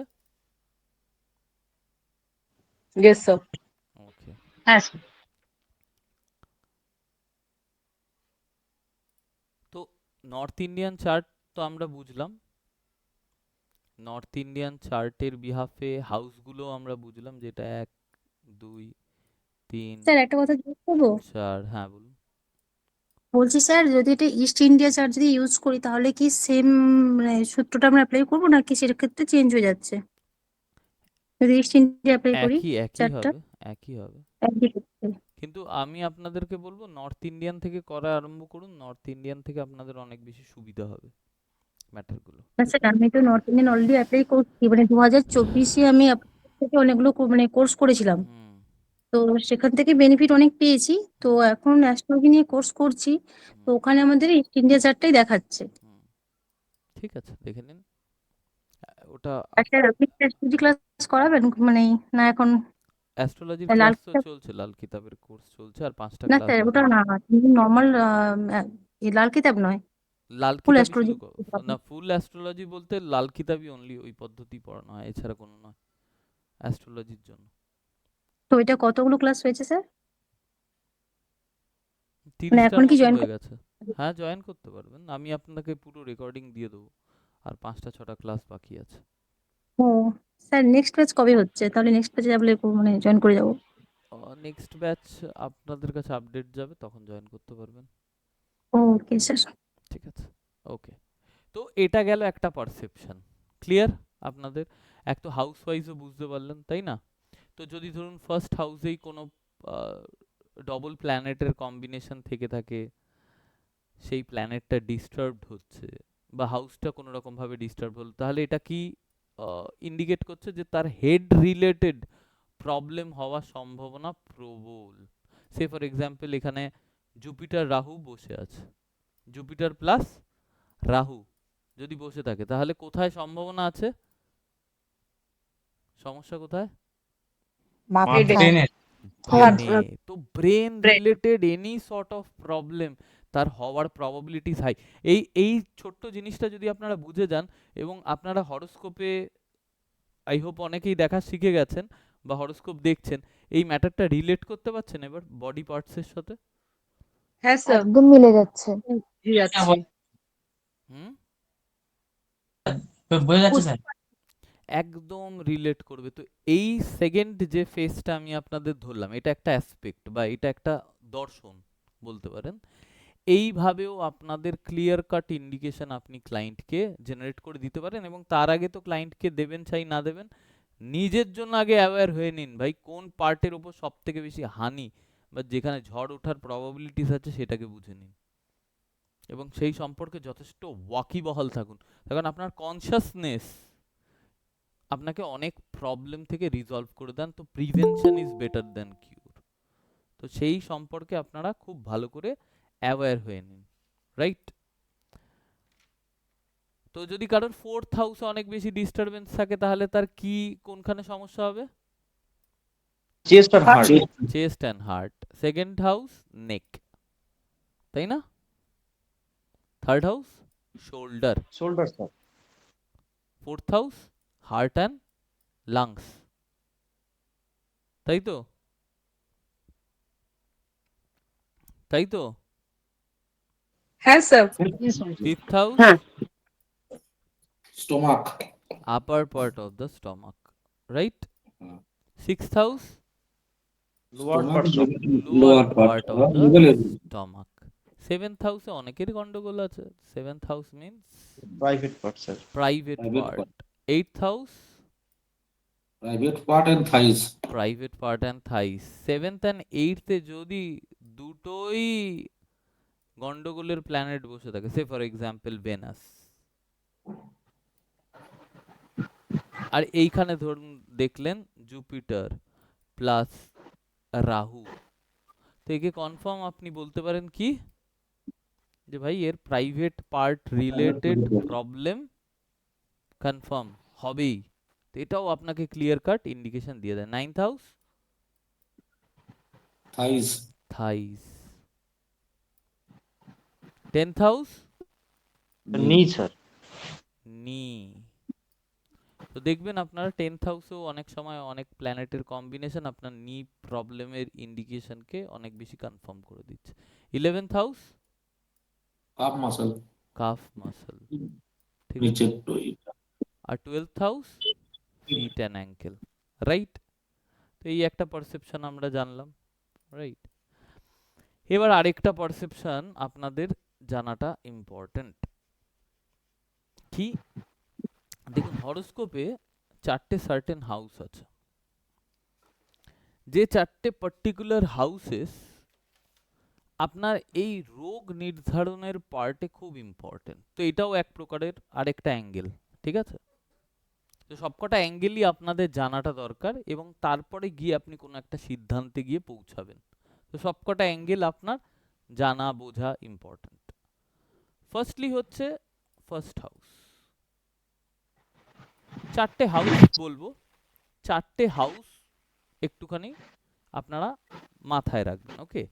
তো first house, 6th house, 8th house and 12th house.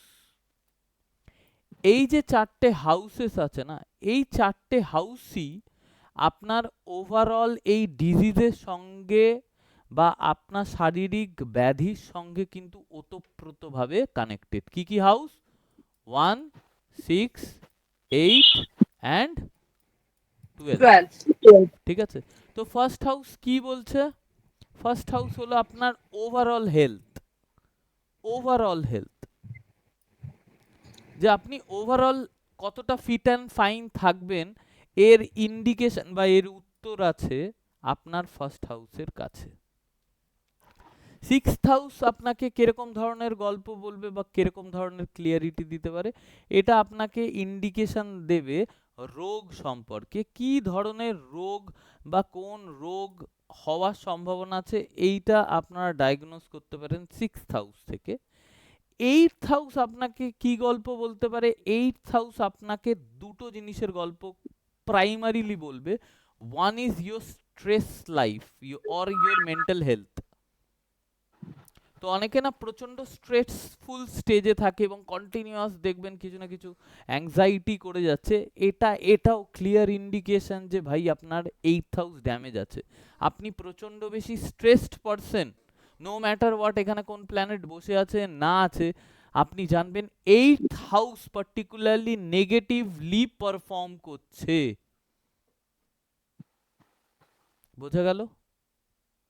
Planet থাক না থাক, অ্যান্টি প্ল্যানেটের কম্বিনেশন থাক, বা যে প্ল্যানেট 8th হাউসে খারাপ রেজাল্ট দেয় সেও বসে থাকতে পারে। তো এক তো ক্লিয়ার কাট ইন্ডিকেশন আছে, সে ফর এক্সাম্পল কিছু কিছু প্ল্যানেট 8 নম্বর ঘরে খারাপ রেজাল্টই দেয়। সে ফর এক্সাম্পল জুপিটার দেয়, ঠিক আছে? স্যাটার্ন দেয়, ভেনাস দেয়, মুন দেয়, রাহু দেয়, কেতু দেয়। তো এই সমস্ত প্ল্যানেট 8 নম্বর ঘরে আপনাকে কি ইন্ডিকেশন দিচ্ছে? 8 নম্বর ঘরটা খুব ভালো অবস্থানে আছে না খারাপ অবস্থানে আছে? স্যার খারাপ অবস্থা। অবশ্যই খারাপ অবস্থানে আছে। তো এখান থেকে আপনি ক্লিয়ার কাট একটা ইন্ডিকেশন তো পেয়েই গেলেন। আবার এটাও হতে পারে যে দুটো অ্যান্টি প্ল্যানেট একে অপরের অ্যান্টি প্ল্যানেট বসে গিয়েও এই হাউসটাকে ড্যামেজ করছে, say for example Jupiter Ketu, right? তো 8 নম্বর ঘরে গিয়ে জুপিটার কেতুর কম্বিনেশন আছে বা ভেনাস কেতুর কম্বিনেশন আছে, ভেনাস রাহুর কম্বিনেশন 8 নম্বর ঘরে আছে। তো আপনি বুঝতে পারলেন 8 নম্বর ঘরটা নেগেটিভ পারফর্ম করছে, ইন্ডিকেশনও আছে এবং ঘটনাটা সত্যিও।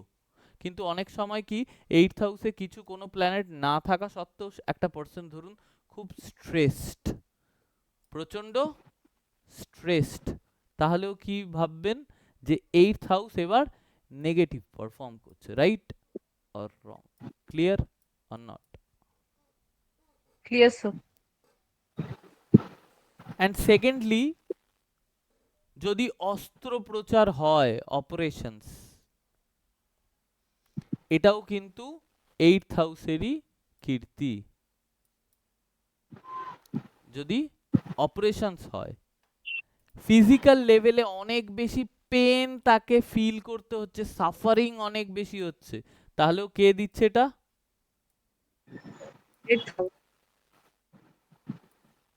8th house. Clear? And lastly 12th house. এই 12th হাউসে যদি আপনার, এটা জানেন সবাই, হসপিটালাইজেশনের হাউস।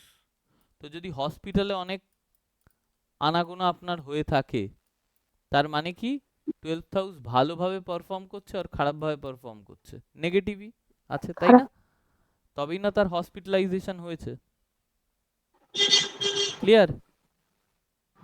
কিন্তু শুধুমাত্র এটা হসপিটালাইজেশনের জন্য নয়, বডিতে অনেক মানুষের দেখবেন অনেক বেশি উইকনেস থাকে, অনেক উইক ফিল করে, তো এই উইকনেসের হাউস হচ্ছে 12th হাউস। বোঝা গেল? তো একটা বডিতে যদি আপনি খুব উইক ফিল করেন আর একটা মানুষ প্রচন্ড দুর্বল, তার মানে আপনার 12th হাউস ভাই ভালো স্টেজে পারফর্ম করছে না করছে না? Negative sir. নেগেটিভ। তো একটা মানুষ প্রচন্ড charged, it means his or her 12th house is good. Positive. And একটা মানুষ ল্যাথার্জি ফিল করছে, it means 12th house are negative. একটা মানুষের বডিতে অনেক বেশি পেন হচ্ছে, so means 8th house is negative. একটা মানুষ অনেক বেশি স্ট্রেস আছে, তার মানে 8th হাউস ইজ নেগেটিভ। বোঝা গেল? একটা মানুষের বডিতে অনেক বেশি সাফারিং হচ্ছে তার ফিজিক্যাল লেভেলে বা মেন্টাল লেভেলে, হোয়াট এভার ইট ইজ, তো 8th হাউস ইজ নেগেটিভ। অনেক বেশি happy, it means 8th house is positive now. Clear? 8th house is not showing any negative result. Clear? তাহলে হাই ইমিউনিটির হাউস কোনটা? ওভারঅল হেলথ আপনার first house. Okay. And আমি প্রথমেই বলে দিয়েছিলাম মেলের চার্টে ভাই জুপিটার, জুপিটার, ফিমেল চার্টে আর ভেনাস। ফিমেল চার্টে ভেনাস। এই দুটো কিন্তু হাইলি ইম্পর্টেন্ট প্ল্যানেট। দো এরকম হতে পারে 8 নম্বর ঘর খারাপ, 6 নম্বর ঘর খারাপ, বা 12 নম্বর কোনো একটা ঘর খারাপ, বা ফার্স্ট হাউস খারাপ, বাট মহিলাটির চার্টে Venus is very good. Venus say for example খুব ভালো, তাহলে সেক্ষেত্রে তার ওভারঅল হেলথ অত বেশি ইম্প্যাক্টেড হবে না। ওকে, হ্যাঁ বলুন। স্যার হ্যান্ড, হাত স্যার কোন হাউসের মধ্যে আসবে? হাত হ্যান্ড থার্ড হাউস। স্যার আমার হাত ভেঙে গেছিল। এবার শুধুমাত্র এটা থার্ড হাউস থেকেই যে হচ্ছে তা নয়, হতেও পারে থার্ড হাউস। ওকে, এইভাবে হতে পারে, বা ভাঙাভাঙি যে প্ল্যানেটকে ইন্ডিকেট করছে সেও করতে পারে। বোঝা গেল? তো এই জন্য বললাম যে আগে তো কয়েকটা না অ্যাঙ্গেল আছে, যে একটা ধরো ডিজিজ, রাইট ডিজিজ পর্যন্ত এটা হলো ডিজিজের ডেস্টিনেশন, তো আমরা ডিজিজই ডায়াগনোস করছি না, এক তো ডিজিজ ডায়াগনোস করছি, অ্যান্ড সেকেন্ডলি কি ডায়াগনোস করার চেষ্টা করছি যে কোন প্ল্যানেট, তাই না? তো এর যে যে অ্যাঙ্গেল আছে, ধরো 3-4টে অ্যাঙ্গেল আছে, সেই সব কটা অ্যাঙ্গেলকেই আমরা দেখব। ওকে, আরেকটাও অ্যাঙ্গেল আছে। এবার আপনারা ভাববেন বোধহয় এখানেই অ্যাঙ্গেলগুলো শেষ, তা নয়। এরপর আয়ুর্বেদেও একটা অ্যাঙ্গেল আছে, বা সব মানুষই জানে যে 3 ধরনের প্রকৃতি হয় একটা বডিতে, তাই না? একটা হলো বাত, আরেকটা কি পিত্ত আর কফ। পিত্ত আর কফ, রাইট? এবার জানুন এই যে বাত, পিত্ত আর কফ, এই 3টে সমন্বয়ে আপনার বডি তৈরি, ঠিক আছে? এবার এর ইমব্যালেন্সও আপনাদের প্রবলেম দিয়ে দেওয়ার জন্য সাফিসিয়েন্ট। বোঝা গেল? তো বাত রিলেটেড যদি প্রবলেম হয়, তাহলে আপনাদের জানতে হবে কোন প্ল্যানেট এর জন্য রেসপন্সিবল। পিত্ত রিলেটেড যদি প্রবলেম হয় তাহলে কোন planet responsible, calf related planet যদি হয় তাহলে কোন প্ল্যানেট রেসপন্সিবল। তখন ফাইনালি আমাদের না প্ল্যানেট পর্যন্ত পৌঁছাতেই হবে। এনিহাউ ডিজিজ জানলাম, কোন পার্টিকুলারলি বডি পার্টে প্রবলেম আছে সেটাও বুঝলাম, বাট আমাদের এই যে এই বাত, পিত্ত এন্ড কাফ, এর মাধ্যমেও আমরা কিন্তু ডিজিজ অ্যান্ড প্ল্যানেটকেও ধরার চেষ্টা করব। তো সবকটা অ্যাঙ্গেল আপনাদের ইনিশিয়াল স্টেজে একটু আম, ব্যাপারটা কনফিউজিং লাগলেও লাস্টে গিয়ে দেখবেন একটা সম্যক চিত্র আপনারা পেয়ে গেছেন, এবং তার বিহাফে যে ট্রিটমেন্ট হবে সেই ট্রিটমেন্টটা আপনাদের অনেক বেশি ফ্রুটফুল হবে। তার কারণ যখন আপনি সবকটা অ্যাঙ্গেল ঘেঁটে ফাইনালি যখন আপনি কোনো সিদ্ধান্তে পৌঁছাচ্ছেন না, সেটা অনেক বেশি সঠিক হবে।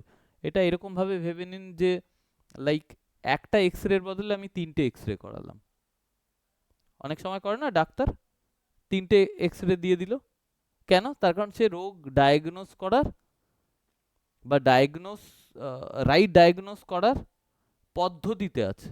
Right or wrong? ক্লিয়ার? বুঝতে পেরেছেন সবাই? হ্যাঁ হ্যালো, হ্যাঁ স্যার। আপনাদের কেমন লাগছে বিষয়টা? দারুণ ইন্টারেস্টিং স্যার। খুবই ইন্টারেস্টিং, একদম ইউনিক। ওকে। হ্যাঁ স্যার, খুবই ভালো। এবং আপনারা জানতেও পারবেন অনেক কিছু জিনিস। তো অনেকগুলো ইনফরমেশন আমি আপনাদেরকে বলে রাখি যে এই গেমটা যেরকম ভাবে সাজানো হয়েছে, এখানে অনেক কিছু জিনিস ইনফরমেশন থাকবে, এবং এই ইনফরমেশনের থ্রু আপনারা আপনাদের মতো করে একটা সিদ্ধান্তে পৌঁছাবেন।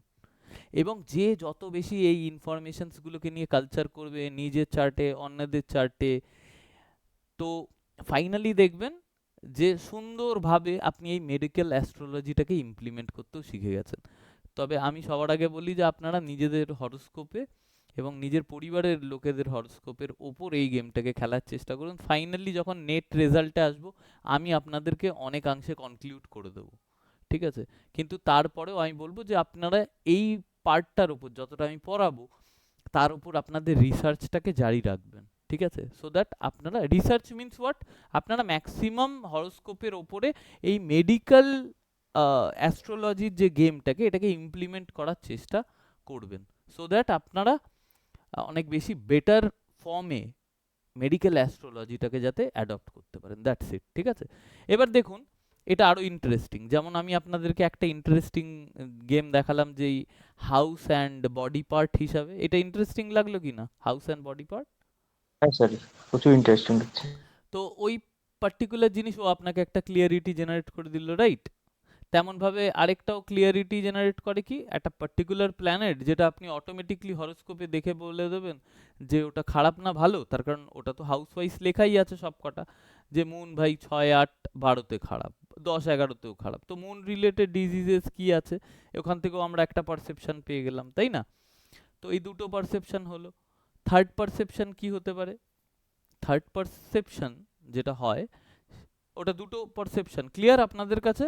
আমি একটু সামারাইজ করছি ম্যাটারটাকে, সবাই বুঝতে পারছেন তো? হ্যাঁ স্যার। ওকে।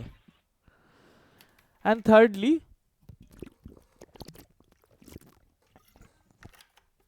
যদি বাত, পিত্ত অ্যান্ড কাফ দিয়ে বোঝেন, তাহলে বাত রিলেটেড যদি প্রবলেম আপনাদের হয়ে থাকে, ঠিক আছে?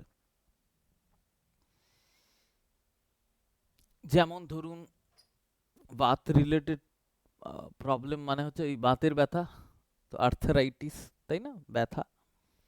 তো এই বাত রিলেটেড প্ল্যানেট কি কি? বাত রিলেটেড প্ল্যানেট না 3টে আছে। 1 নম্বর হচ্ছে স্যাটার্ন, সেকেন্ডলি হলো রাহু, থার্ডলি হলো জুপিটার। ওকে, ক্লিয়ার? বাত রিলেটেড প্ল্যানেট বোঝা গেছে কি কি? Saturn, Rahu and Jupiter, Baat related planet. পিত্ত রিলেটেড প্ল্যানেট, পিত্ত মানে কি, জঠর বেসিক্যালি, এরকম ভাবে বুঝুন, অ্যাসিডিক নেচার, এই রিলেটেড প্রবলেম, এবং ইনডাইজেশন, ওভারঅল ইস্যুস, এটা পিত্ত রিলেটেড এক প্রকারের প্রবলেম। এছাড়াও বাত, পিত্ত অ্যান্ড কাফ নিয়ে আমরা ডিটেইলডে আলোচনা করব, ধরে ধরে রিয়েল লাইফ ডিজিজগুলোকে নিয়ে আলোচনা করব এবং তার সলিউশন দেওয়ার চেষ্টা করব। তো আপনারা একটা জায়গায় গিয়ে একটা সিদ্ধান্তে পৌঁছেই যাবেন, নো ওয়ারিস, ঠিক আছে? এরকম মনে হচ্ছে যে টুকরো টুকরো ইনফরমেশন দিচ্ছি, বাট একটা জায়গায় গিয়ে দেখবেন সাম আপ হয়ে যাবে সুন্দরভাবে। পিথ রিলেটেড প্ল্যানেট হলো সান,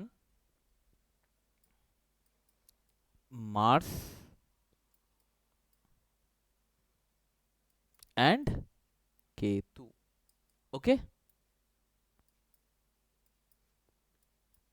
তো অ্যাসিডিক প্রবলেম বা এই পিথ রিলেটেড প্রবলেমের জন্য দায়ী হচ্ছে এই তিনটে planet, right? And calf related problem, এটা হলো Moon, Venus and Jupiter as well. Okay, এবার আপনারা বলবেন মার্কারি কোথায় গেল? এবার বলছি ক্লাসটা রেকর্ডিং দিবেন তো স্যার? হ্যাঁ হ্যাঁ, এবার বলবেন মার্কারি গেল কোথায়? তো মার্কারি বেসিক্যালি একে বলা হয় थाली का ऐसा बैंगन जो जिस साइड जाए वही करवट ले। তো বক্তব্য হচ্ছে মার্কারির অ্যাজ সাচ যদি ওরকমভাবে নিজস্ব কোনো প্রকৃতি নেই, যার সাথে বসে যাবে সেই রিলেটেড পার্টকে ও নিজেও সেই ফর্মে হয়ে যায়, বুঝতে পেরেছেন? মানে সে ফর এক্সাম্পল স্যাটার্ন মার্কারি, তো বাত রিলেটেড ম্যাটারকে বাড়িয়ে দেবে। পিথ রিলেটেডের ক্ষেত্রে পিথ রিলেটেড প্রবলেম যদি অ্যান্টি প্ল্যানেটের কম্বিনেশনে যায়, যেমন সে ফর এক্সাম্পল মার্স মার্কারি বা মার্কারি কেতু হয়ে গেল, তো ওই রিলেটেড প্রবলেমকে আরো বেশি ট্রিগার করিয়ে দেবে। কাফ রিলেটেডের ক্ষেত্রেও সেম গল্প, ঠিক আছে? তো এইটা নিয়ে আমরা ডিটেইলডে আলোচনা করব, বাট এখন ছোট্ট ফর্মে আমি আপনাদেরকে বলে দিলাম বাত রিলেটেড যে প্ল্যানেটগুলো রেসপন্সিবল বাত রিলেটেড রোগের জন্য, আপনার যে প্ল্যানেটগুলোর ওপর ফোকাস যাওয়া উচিত সেটা হলো কোন কোন planet? Sir Saturn, Rahu, Jupiter. Saturn, Rahu, Jupiter. Pitta related sun, Mars, Ketu. Sun, Mars and Ketu. And calf related moon, Venus, Jupiter. Moon, Venus, Jupiter, right? তো এইরকম হলো গল্প, বাকি গল্প আমরা ডিটেইলডে গিয়ে আলোচনা করব। সেই ক্লাসটা স্টার্ট হচ্ছে 14th of March, 14 তারিখে। 6 তারিখে হওয়ার কথা ছিল, বাট অনেকের বাচ্চা কাচ্চার এক্সাম পড়ে গেছে, অনেকেরই এই টাইমটা হয়তো exam time, I don't know. তো সেই কি বার হবে ক্লাসটা স্যার? স্যার কালকে সকালেই আমার ছেলের পরীক্ষা। হ্যাঁ, তো এই ছেলেদের অনেকের পরীক্ষা, এই নিয়ে নিজেদের অনেকের পরীক্ষা, এই নিয়ে। তো পয়েন্ট ইজ দ্যাট এই জন্য এইটাকে 14ই মার্চ রাখা হয়েছে। ওকে, তো 14ই মার্চ থেকে এই ক্লাসটা স্টার্ট হবে, অ্যান্ড ক্লাসের টাইমিং হবে 10টার সময়, 10 PM। ফিস রাখা হয়েছে, অলরেডি অনেকে জয়েন করেছে, তবে আমি চাইবো যে যাতে সবাই মিলে জয়েন করুক, তাহলে পড়াতেও মজা লাগবে, এবং এই পার্টটা না ওই 1,500 টাকার মধ্যে আপনারা একটা এমন জ্ঞান পেতে চলেছেন যেটা আপনার ওভারঅল কদিন ক্লাস হেলথের হবে? জন্য 3 দিন হবে, ঠিক আছে? তো ঠিক আছে। ওভারঅল হেলথের জন্য খুব ইম্পর্টেন্ট, বা আপনার ফ্যামিলির হেলথের জন্য খুব ইম্পর্টেন্ট, তো এই পার্টটা জেনে রাখুন। স্যার 3টা ক্লাস হবে স্যার? 3টে ক্লাস হবে। স্যার কি বার হবে স্যার? ওরকম কোনো, আপনি কি প্রথম করেছেন এখানে? না স্যার, আগে করেছি। তো আপনাকে তো যে নেক্সট আপনার- ডেট বলে দেওয়া হবে, ঠিক আছে? আচ্ছা 14 তারিখ থেকে স্টার্ট হচ্ছে, 10টার সময় স্টার্ট হবে। Course fees would be 1,500 rupees only. Okay, আপনারা যে নাম্বারে পে করবেন সেটা হচ্ছে 9062, আমার এই নাম্বারটায় 583251, এই নাম্বারটায় আপনারা ফোনপে অ্যান্ড জিপে করে দেবেন, ঠিক আছে? এবং সবাই মিলে জয়েন করুন, এই কোর্সটাকে করুন। ছোট কোর্স হবে, ক্রিস্পি কোর্স হবে, বাট কাজের কোর্স হবে, এবং আমি আপনাদের সমস্ত পিপিটি দিয়ে দেবো ম্যাক্সিমামটা। কিছু কিছু জিনিস আছে যে জিনিসগুলো আমাকে ভার্বালি বলতে হবে, আপনারা হয়তো 1-2 পেজ আপনাদের একটু লিখে নিতে হতে পারে, দ্যাটস ইট। কিছু এক্সট্রা ইনফরমেশনসগুলো থাকবে তার জন্য, বাকি মেজর আপনাকে পিপিটি ফর্মে দিয়ে দেওয়া হবে, ঠিক আছে? তো 14ই মার্চের আগে সবাই জয়েন করে নেবেন এই মেডিকেল অ্যাস্ট্রোলজি কোর্সটার জন্য, ঠিক আছে? স্যার 10 দিন আগে আমার ব্রেন স্ট্রোক হয়েছে। ফার্স্ট হাউসে বৃহস্পতি আর জুপিটার আছে, ভেনাস আছে। ফার্স্ট হাউসে কে আছে? জুপিটার আর ভেনাস। জুপিটার অ্যান্ড ভেনাস আছে। তো ওই ফার্স্ট হাউসটায় প্রবলেম, এটা ইন্ডিকেটও করে দিয়েছিল যে আপনার হেড রিলেটেডই কিছু না কিছু গন্ডগোল হবে। তো দেখবেন না ওই পার্টটা বড্ড সঠিক বসবেও আপনাদের লাইফের সাথে, ঠিক আছে? তো এই জন্য অ্যাওয়্যার হওয়াটা খুব important. Okay, and brain stroke হওয়ার পর আপনার কি হসপিটালাইজেশন অ্যান্ড অপারেশনস বগেরা কিছু হয়েছিল? অপারেশন হয়নি, হসপিটালাইজেশন ছিলাম 3 দিন। আর বাঁ দিকটা অবশ হয়ে গেছিল। এখন 75% ক্লিয়ার রয়েছে ওষুধ খেয়ে। এখন 3 মাস রেস্টে থাকতে বলেছে। আচ্ছা, না না ঠিক আছে, একদম স্ট্রেস নেবেন এখন না। 3 মাস আমি বেরোতে পারবো না আর কি, বেরোতে বারণ করেছে আর কি, অনলি মর্নিং ওয়াক ছাড়া। না না ঠিক আছে ঠিক আছে। আর ইনফ্যাক্ট মার্কারি এই নার্ভ রিলেটেড ম্যাটারটাকে দেয়ও, ঠিক আছে? আমার কাছে 12 হাউসে আছে। সেই রেমেডিটা করেছেন বলেই হয়তো আপনার বিনা অস্ত্রোপচারে আপনার ব্রেন স্ট্রোকটা বাড়িতে বসেই ক্রিওর হচ্ছে, বুঝতে পেরেছেন? নইলে এটা আরো মেজর ভাবে যেত। হ্যাঁ, প্যারালাইসিস হতে পারতো, প্যারালাইসিসটা হয়নি। তাহলে বাঁ দিকটা পুরো অবশ হয়ে গেছিল। ঠিক আছে, আস্তে আস্তে ঠিকই হয়ে যাবে, কোনো অসুবিধা নেই। তো বাট এই মেডিকেল ওটাই আপনাকে পাঠিয়েছিলাম আমি সেদিনকে। ও আচ্ছা আচ্ছা আচ্ছা, হ্যাঁ আমি ওটা বুঝতে পারিনি, আমি ভেবেছি কারোরটা আপনি বোধহয় বুঝতে পারেননি, হ্যাঁ আমি ওটাই পাঠিয়েছি। তারপর হলো আপনি তো বেড়াতে আছেন, ওই জন্য ডিস্টার্ব করিনি আপনাকে। হুম হুম হুম। জুপিটার ভেনাস আছে বলেই হলো হয়তো। হ্যাঁ, ফার্স্ট হাউসে দেখুন ম্যালিফিক দুটো প্ল্যানেট, একটা হচ্ছে দেবগুরু, একটা রাক্ষস গুরু, ঠিক আছে? তো অ্যাজ এ কোলাবোরেশন হিসাবে খুব ভালো কোলাবোরেশন তো নয় ফার্স্ট হাউসের বিহাফে, ঠিক আছে? একটা দুটো অ্যান্টি লবির পারসন, তো ওই জন্য ওটা হেডকে ইন্ডিকেট করছিলই। বাকি ওই জন্যই আপনাকে অ্যাওয়্যার হয়ে যাওয়াটাও বেশি ইম্পর্ট্যান্ট। ওকে, আর আমি সবাইকে বলছি, যেটা প্রথমেই বলে দেওয়া হয়েছে, আপনাদের বডি থেকে টক্সিন রিলিজ করার জন্য অ্যাশগার্ড জুস আপনারা খেতে আরম্ভ করুন, ঠিক আছে? এই চাল কুমড়ো না, হ্যাঁ চাল কুমড়ো আপনারা খেতে আরম্ভ করুন, তার জুস, এবং তাতে আপনার বডির মেজর টক্সিন রিলিজ হবে এবং বডির অনেক রোগ আপনার অটোমেটিকলি নির্মূল হয়ে যাবে সেক্ষেত্রে, ঠিক আছে?